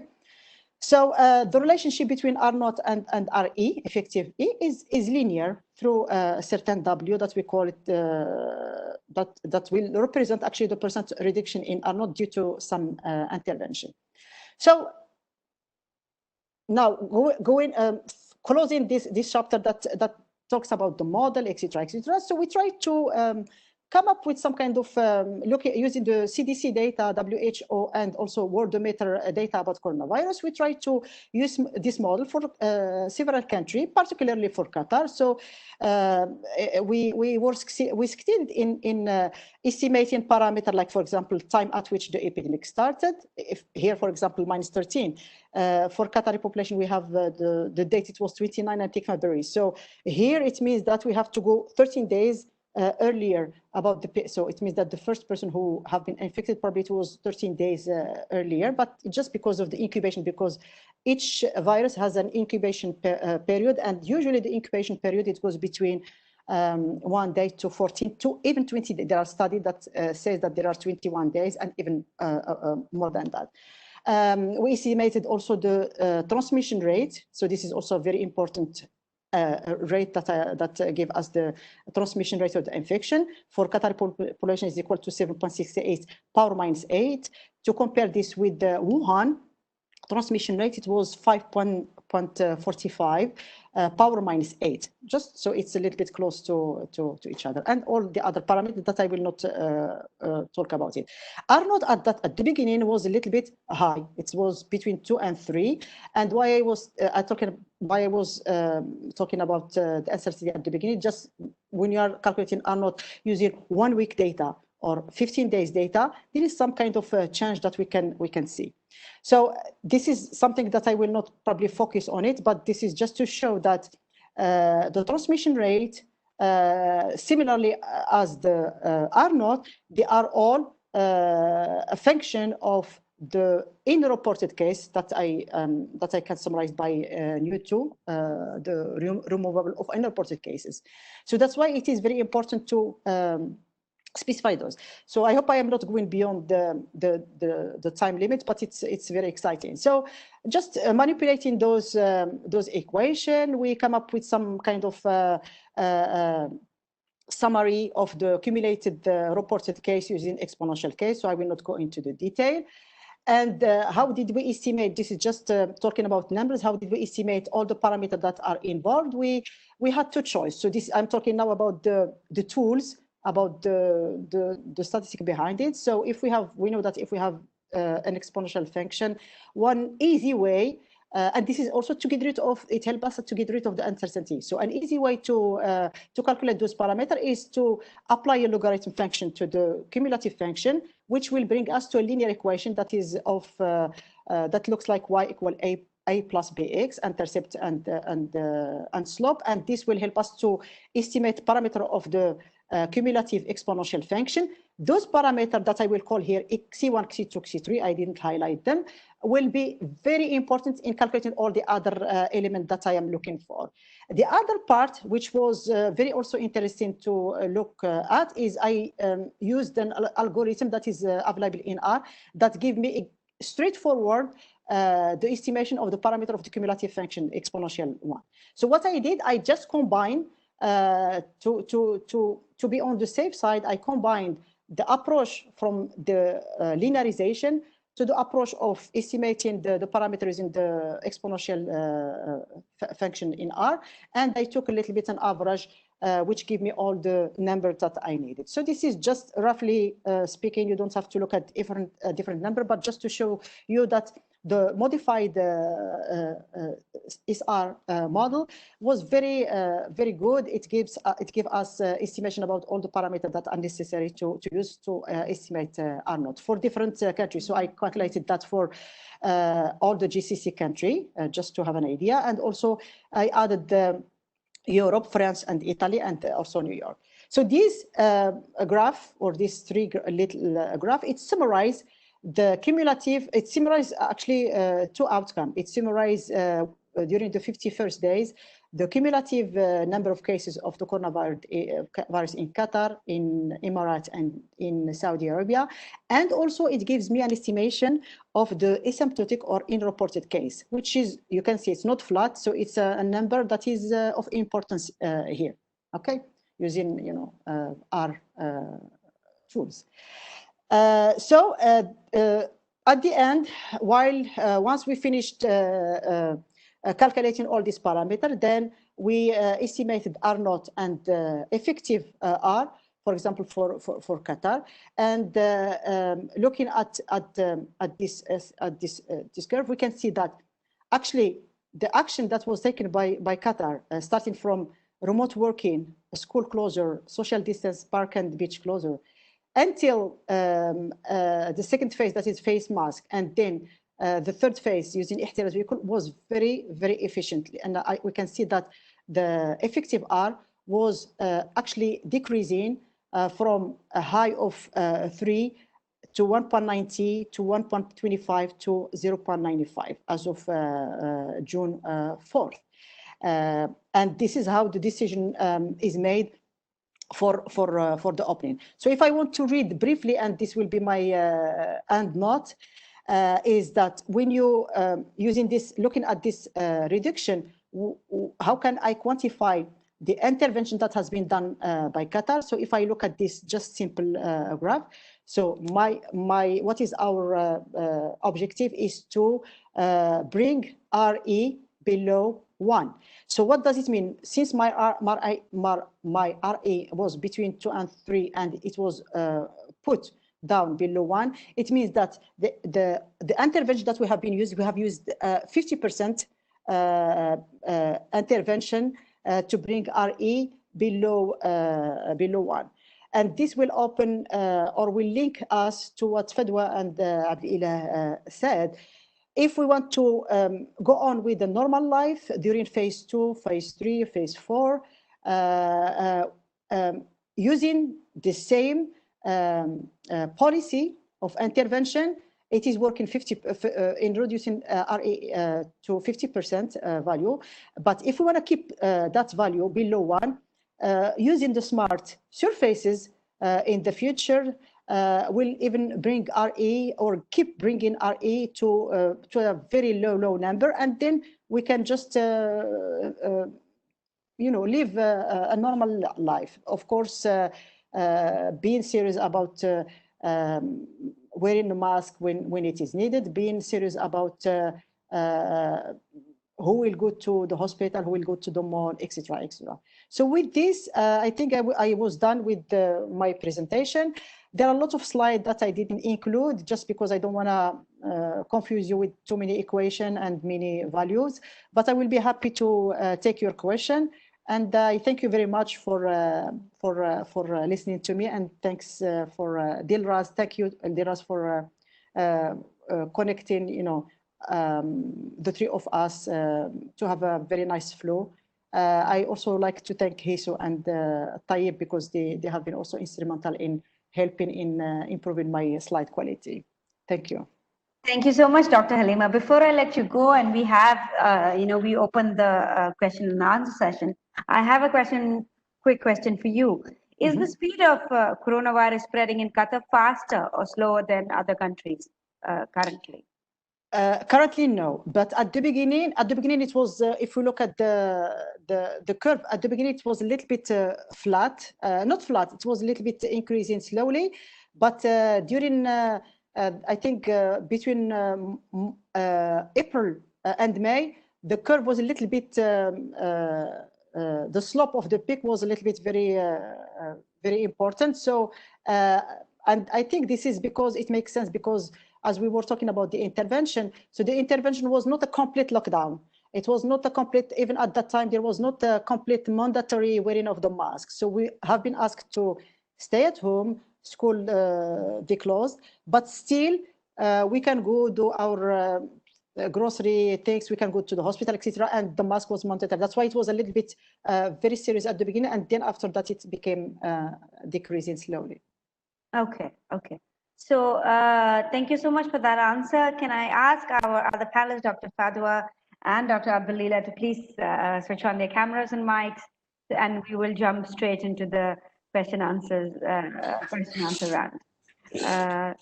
First of all, thank you so much to you three for taking your time and educating us on such an important topic.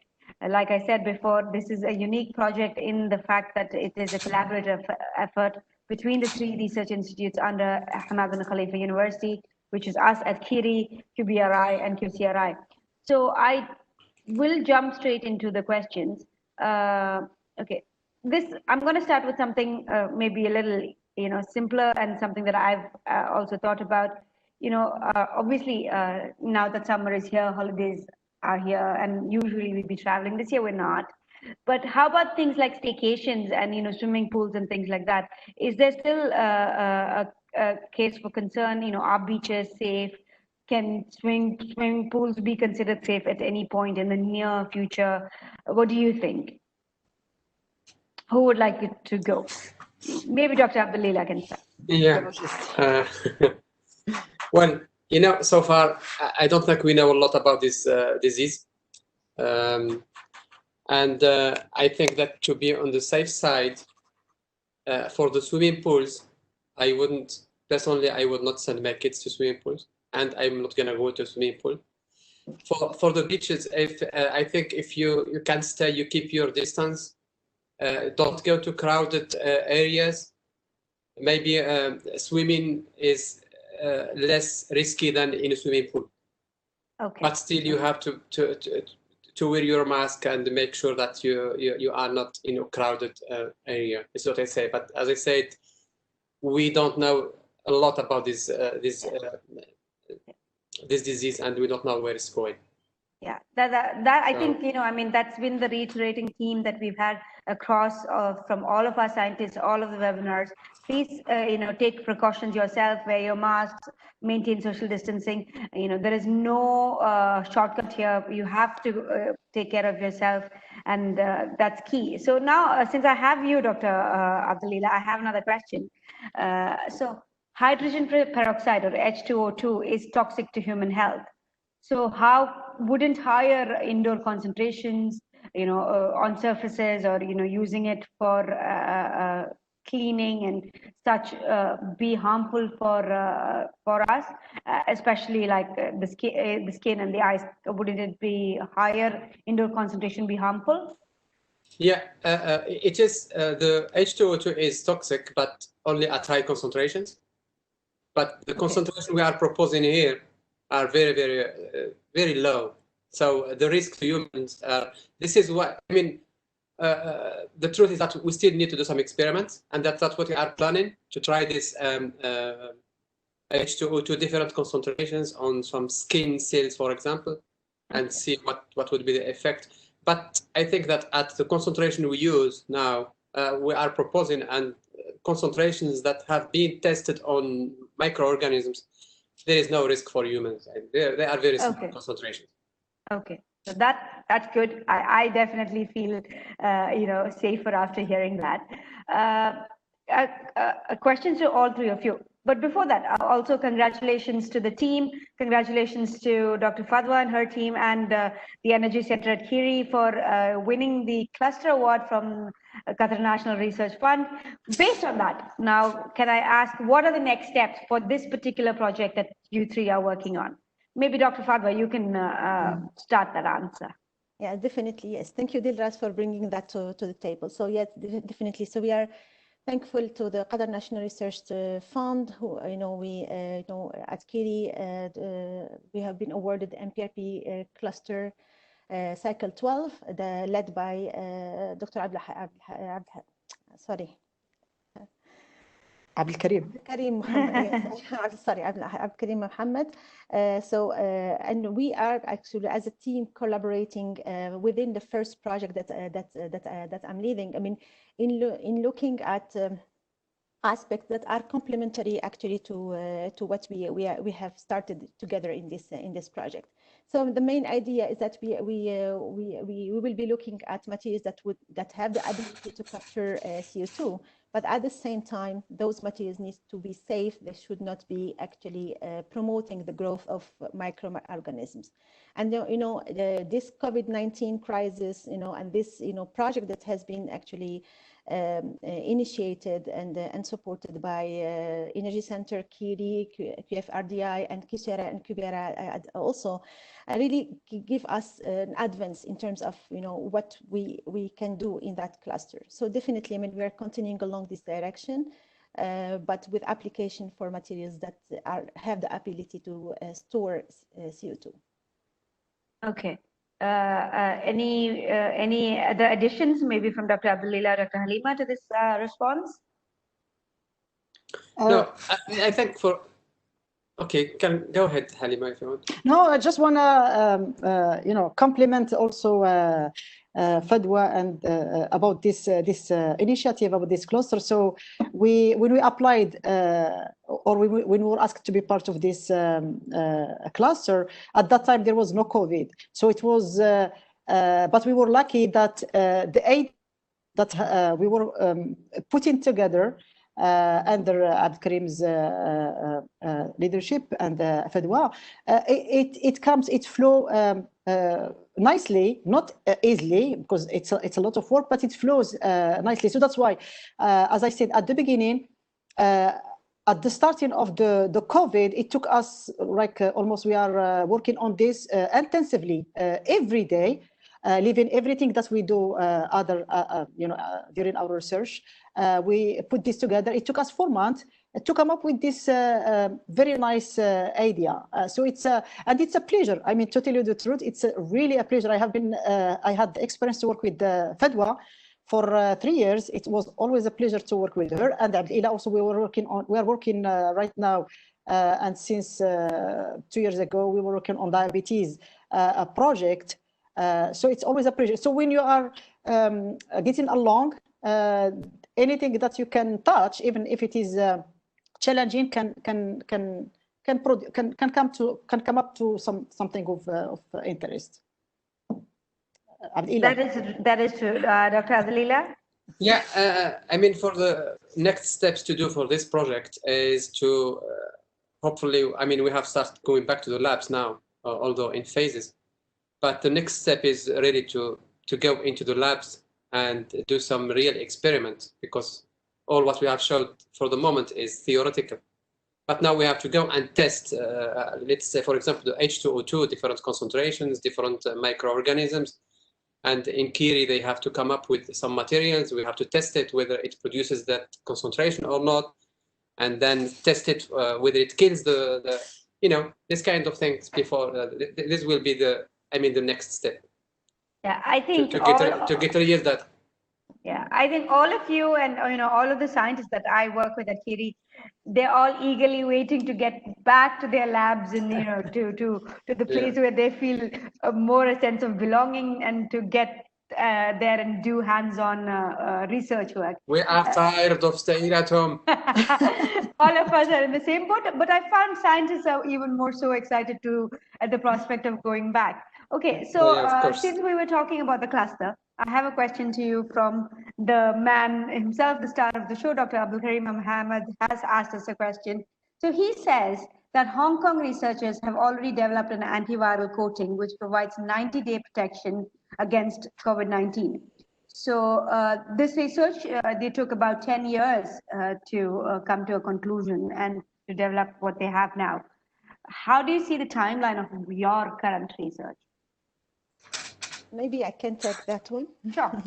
Because this is indeed, I mean, it has been very much publicized. So Abdulillah mentioned that, and I mentioned that work from the Hong Kong. But if you look at their technology, so it's slightly different. So it consists of capsules that contain some biocides, okay, and those capsules actually release that biocide by touching from the heat, okay, by contact with the human. So, I mean, yes, they have said that it took them 10 years to develop that. From our side, so what I would like to say is that, the area of photocatalyst application for especially degrading pollutant and so on is is very, very, very advanced. Okay, so even, I mean, if you can go and get some paint to paint your walls with some paint that contains titania, because it is well known that it will stop the fungi and so on from growing. Okay. On the other hand, I mean, if we are talking about, coating surfaces and so on, I mean, I do not see a major bottleneck actually in the technology itself, in the development of photocatalysts and so on and so forth. But the main challenge is how to bring the cost to low enough to enable the deployment in larger scale. So there are solutions that exist, but they use noble metals, like, as I mentioned, gold, platinum, and palladium. The challenge that we have is that how we can compete against those elements and use cheaper elements that are as competitive for our solution. The other challenge, and then for that we will call for the community in Qatar. So I know that in Qatar we have very bright scientists working in coatings in Qatar University, in Kiri, and also in VCU, for example. So in the adhesion of these coatings on different surfaces, on plastic, on wood, and so on, is also a challenge. But this is something actually to be looked at. But for the fundamental point of view, I mean, we would like to go for proof of concept, and most importantly, come up with low cost-effective materials. That's the most challenging. And Dr. Fadwa, am I right in thinking that this technology that you're developing and this coating and this research is not just relevant for COVID-19 alone? It could help us even in the future. So the end game here is not, one quick solution for COVID, but research that can have value for time to come, right? Absolutely. So, I mean, from the beginning, the design, I mean, when we designed this and when we researched, it was really aimed to cover this pandemic, future mutation, okay, of this virus or other viruses, and even, I mean, longer lasting solution that could help us fight other microorganisms, so bacteria and fungi and so on. Yes. Okay, so that. I just want to add that the health acquired infections, which is the most important problem in hospitals, is not due to viruses, is due to bacteria. Okay. So this technology can, I mean, it's against any microorganism. So it doesn't distinguish between virus or bacteria or fungi. Yeah. So the value, like the scientists have said, the value is not just for COVID. It's for it's beyond COVID. It's way beyond COVID. Yes. Just like our topic suggests. Dr. Halima, if Yes. I may ask you a question now. Yes. So the questioner said, "Thank you so much for your detailed model." So what do you think about simple fitting models based on linear regression fitting? I don't understand it, but you're the scientist, so you can maybe explain it more to us. Well, it depends. What does it mean, a linear fitting model? So linear, there are two things. So, for example, when you are using a SEER model is totally, it's an epidemiologic model that is not linear, because it's based on partial differential equation. And this is how you derive a mechanism to estimate the data. But the linear model that I mentioned, and if this will be probably answering the question, is when you are talking about the cumulative cases, and usually we know that the function that summarize the cumulative cases of the spread of a virus, usually it's an exponential function. So when do we need to use a linear model is when we are at the level of estimating the parameter of the cumulative exponential function. So if I just briefly, if I can, if you are familiar with the terminology of an so an exponential function is a function that is of, it has a form of a exponential b multiplied by time minus c. So handling the parameter estimation that are involved in the cumulative using the exponential, yeah, you can do that as I explained. But another easy way to handle an estimation of the parameter is if you apply logarithm of an exponential, because when you apply a logarithm to this function, I will be handling a function that looks like logarithm of y equal A plus B multiplied by time. So this will help me to have an access to A, B, C. So those are the elements of the that I needed at the beginning. And with those, I can also estimate all the other parameters that are involved. So this is where I talked about using the linear equation estimation. So I hope that this is probably this answer, but I can give more detail. I have a couple of slides that explain very well how the parameters were estimated using, the approach. If you have follow-up questions, I mean, it's already almost 2.5 hours, so we'll just take a few more questions. However, if you have follow-up questions, feel free to email us on kiri-communication@hbku.edu.qa. Dr. Fadwa will be sharing that in her slide later.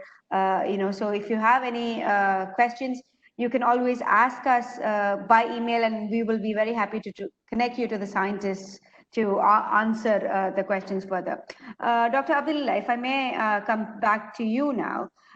We had a question which said, COVID-19 is an RNA virus, so we expect it to change its, it can mutate and as well. So is it possible that the virus develops a resistive envelope to your proposed interfaces? I mean, what do you think? We are not targeting the RNA. We are targeting proteins, and proteins, all the proteins, they have these SS bonds. So this is what we are targeting. It doesn't matter whether it's mutated or not, as long as it has these proteins in the membrane. That's what our target. So even if it mutates, it's not going to affect the solution we are proposing. The proteins will still be unfolded with H2O2 or any other agent that can break down these bonds, and they become non-functional, and the virus become non-infectious. Doesn't matter with mutation. Does not matter. All right. Can I add little? Sure, absolutely. Yeah. Just because what we did, when we were discussing this earlier at the beginning of the work, targeting RNA, it's challenging. That's why there are a lot of studies that are now ongoing to find the cure, because they will be manipulating probably the RNA more than. But looking at the membrane, we look at a couple of publications that shows that there is a weak surface of the protein, specifically at the membrane. So what we did before getting into the detail, we did some digging, looking at several databases, looking at the peptide of the membrane, and this is how we find out that there are some weakness into the membrane, in which there is this SS bound, and luckily those weakness or those SS bound were located on the surface.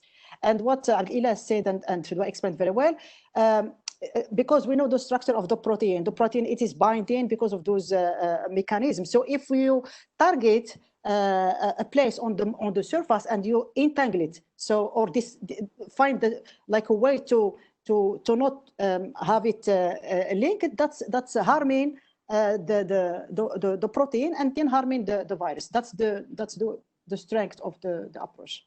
Okay. Yeah. If you allow me, yes, I would like to add to that. So, I mean, really very well said from my colleague. And this is a very bright question, actually, that we also have debated a lot. So what we did as well is that we did a lot of comparison between the different sequence of SARS-CoV-2 with SARS-CoV-1 with MERS. So different coronaviruses, even coronaviruses coming from, bats and so on and so forth. And then we found that in terms of the membrane, there have been very, very little changes, from one strand to the other.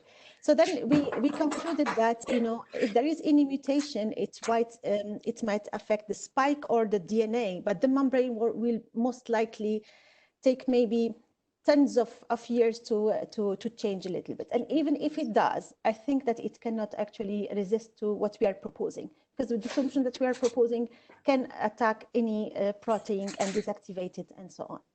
So this is what we started. Okay, that's quite reassuring. Since I have you, Dr. Fadwa, I have a question for you.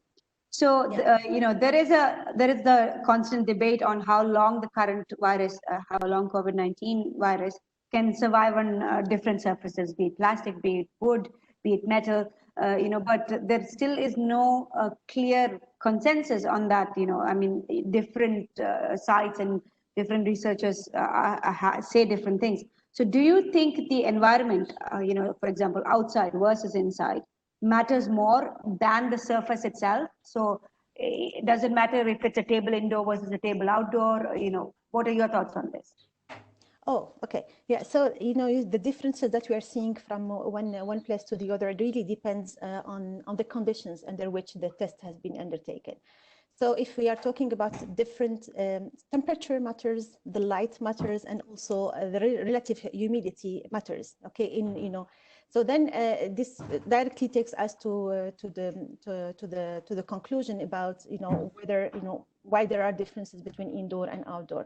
So definitely outdoor you have the UV light coming from the sun, and also the relative humidity, if it's high, I mean, it will help to dissipate and kill the virus quite quickly. Okay, so we will take 3 more questions. Can I add one thing, please?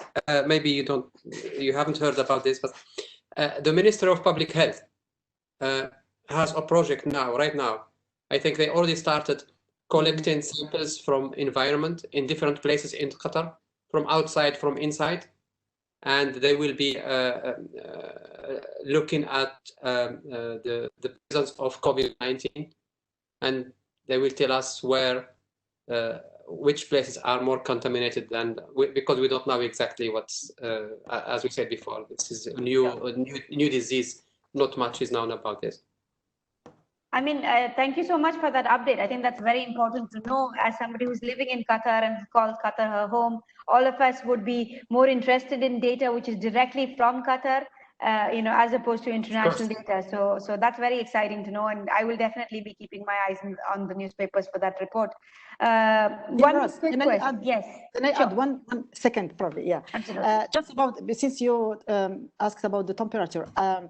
There was a lot of study in the past, assumption that the temperature can have an impact on the spread of the virus. Like, for example, in the southern country, the virus will not be as important as in the Nordic country, which was not right. So there was a lot of publication about it, and they did. Personally, was very curious. So I looked at a couple of data from the website, the Worldometer, and they tried to look at the impact of environmental parameters such as the speed, the wind speed, the temperature, the pressure, air pressure, and the fourth one I don't remember. Four parameters. Humidity. Yeah, exactly. So this will be probably coming soon if it is finished as a publication. And there was no serious effect that the temperature is affecting the virus. So here, for example, for the person who asked about using the linear regression equation, the only model that has been used there is a GAM model with also a piecewise regression model that give me an outcome that the temperature and all the other elements, they are not downgrading the spread of the virus. So this is just in between bracket if this is of interest to some of the participants. I'm going to jump quickly to the next question. So low temperature plasma cleaning has been proven to be effective against some bacteria. Somebody else also asked about UV cleaning. Do you have any inputs on whether these two methods can be used against COVID-19? And how does it place in comparison to the coatings that you are recommending? Who wants to go? I don't know about this plasma, but for the UV, you cannot use UV in the presence of humans. So if you want to decontaminate a room with UV, everyone has to go out, and then you can decontaminate. Okay. But the solution we are proposing, it can be, we can use the visible light, so there is no risk for humans. For the plasma, I think Fatwa I don't know this technology. Yeah, yeah. I mean, this technology or other cleaning that are. So I don't know if you have seen. So there have been also some publicity about cleaning and reusing masks after cleaning them with vapor and hydrogen peroxide, for example. But in this case, you need to take all those in a chamber and move them and so on. This is something that you cannot do on surfaces, right?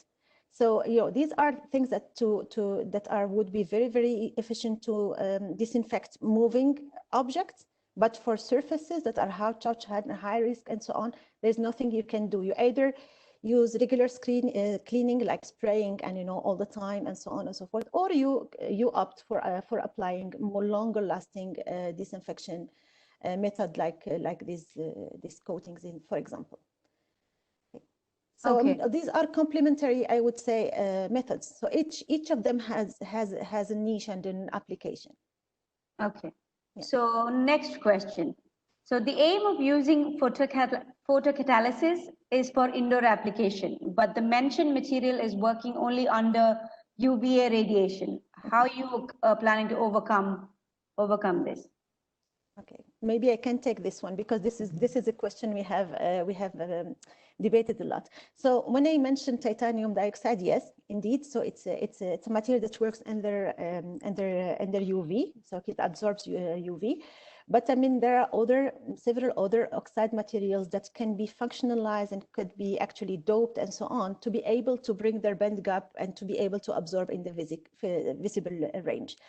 Maybe some of my colleagues is listening to me as well, is that when we also incorporate these metallic nanoparticles, we somehow enhance the ability of this material to absorb the visible light. So we call for very, very complicated processes such as plasmonics, okay, that are actually very efficient and playing a very significant role in this. And for that, I mean, I would like to highlight that we have an MPRP project led by Brahim Isa, and I collaborate with him as a PI on plasmonic solar cells that, we might actually benefit from the experience that we get from that to be able to boost the activities in this project as well.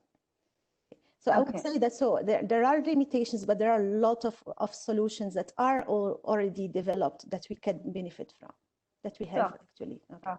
So I'm going to read the next question, and after listening to all of you and a couple of the other scientists and the other webinars, I'm going to try and answer it, and you can correct me if I'm wrong. So the question says, how can smart surfaces be used to control airborne ones, I think airborne illnesses? So at least in the context of COVID-19, we're talking about respiratory droplets dropping onto a surface, and these coatings essentially blocking that from spreading to the next person. Am I right? Absolutely. Yes. Okay. Yeah. Okay. See, I'm getting there. I'm almost a scientist. Okay. So I'm going to just take one final question, and then we will move on to the closing remarks because it's almost 2.5 hours since we started. Thank you so much, ladies and gentlemen, for staying with us for so long. So my final question is this: how important is public awareness, and how despite all the research that's going on, how important is it for public to be conscious of how they are interacting with others, interacting with surfaces? What are your thoughts on it? It could even be like when you buy groceries. So do you still have to wipe down? Things like that. How important is public awareness in containing COVID-19? Well, Dr. Abdalila. Yes, when you have a disease, you don't know yet. We don't understand it very well. Let me give you some bad news we heard just a few days ago.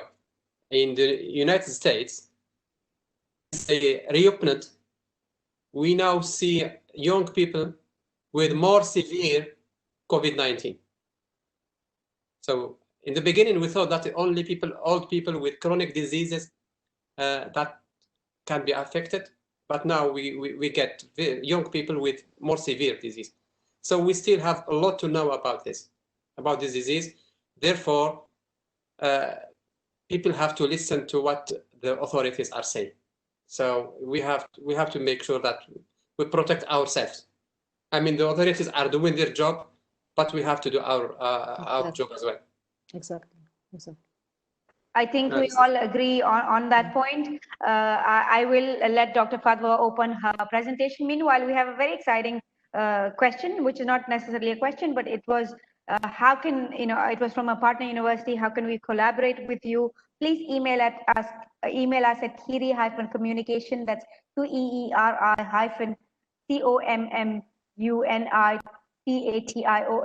Kiri-communication, singular word, not plural, at hbku.edu.qa, or you can find any of us on LinkedIn and connect with us. Forward to working with you. Dr. Fadwa, if you may, closing remarks. Yes, thank you very much, Dilras. So the closing remarks will go along the last question that you asked, Dilras, is that actually now that we are gradually going towards the reopening of our economy, so the economy of Qatar and all the other countries, I mean, it's really everyone's responsibility to help actually to keep the low reproduction rate. So I hope we helped you to understand what's R0 and what's RE, but then you can see that with interventions, by being responsible and also by abiding to the recommendations. I mean, we need actually to keep the curve flattening and decaying, and get rid of this virus by the proper behaviors. But also, I mean, what I would like to really praise the intervention of the authorities and the Ministry of Public Health for all the measures that they have taken.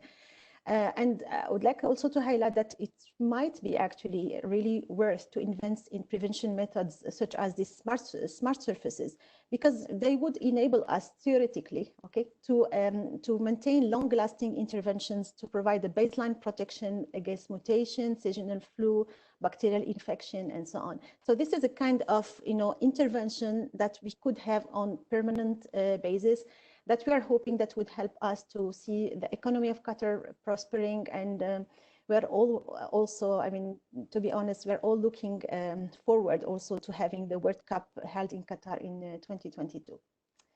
So that's what I have to say. So with the help of everyone, including materials scientists and the population, I think we can achieve that. And to finish, I would like also to highlight actually and to thank Dr. Veronica Bermudez, Senior Research Director of Energy Center, for really encouraging me to start this project. For doing whatever what was needed to take it to the Dr. Richard attention, VP of Research at HBKU and VP of Research at RDI at Qatar Foundation, and for his support and so on, and and the executive research directors of the 3 institutes who welcomed this collaboration and supported it in a very significant way.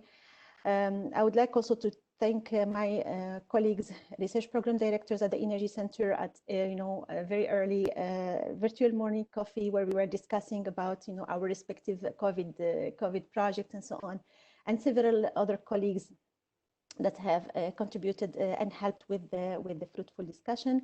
At the end, I would like to to thank QF and HBKU IT.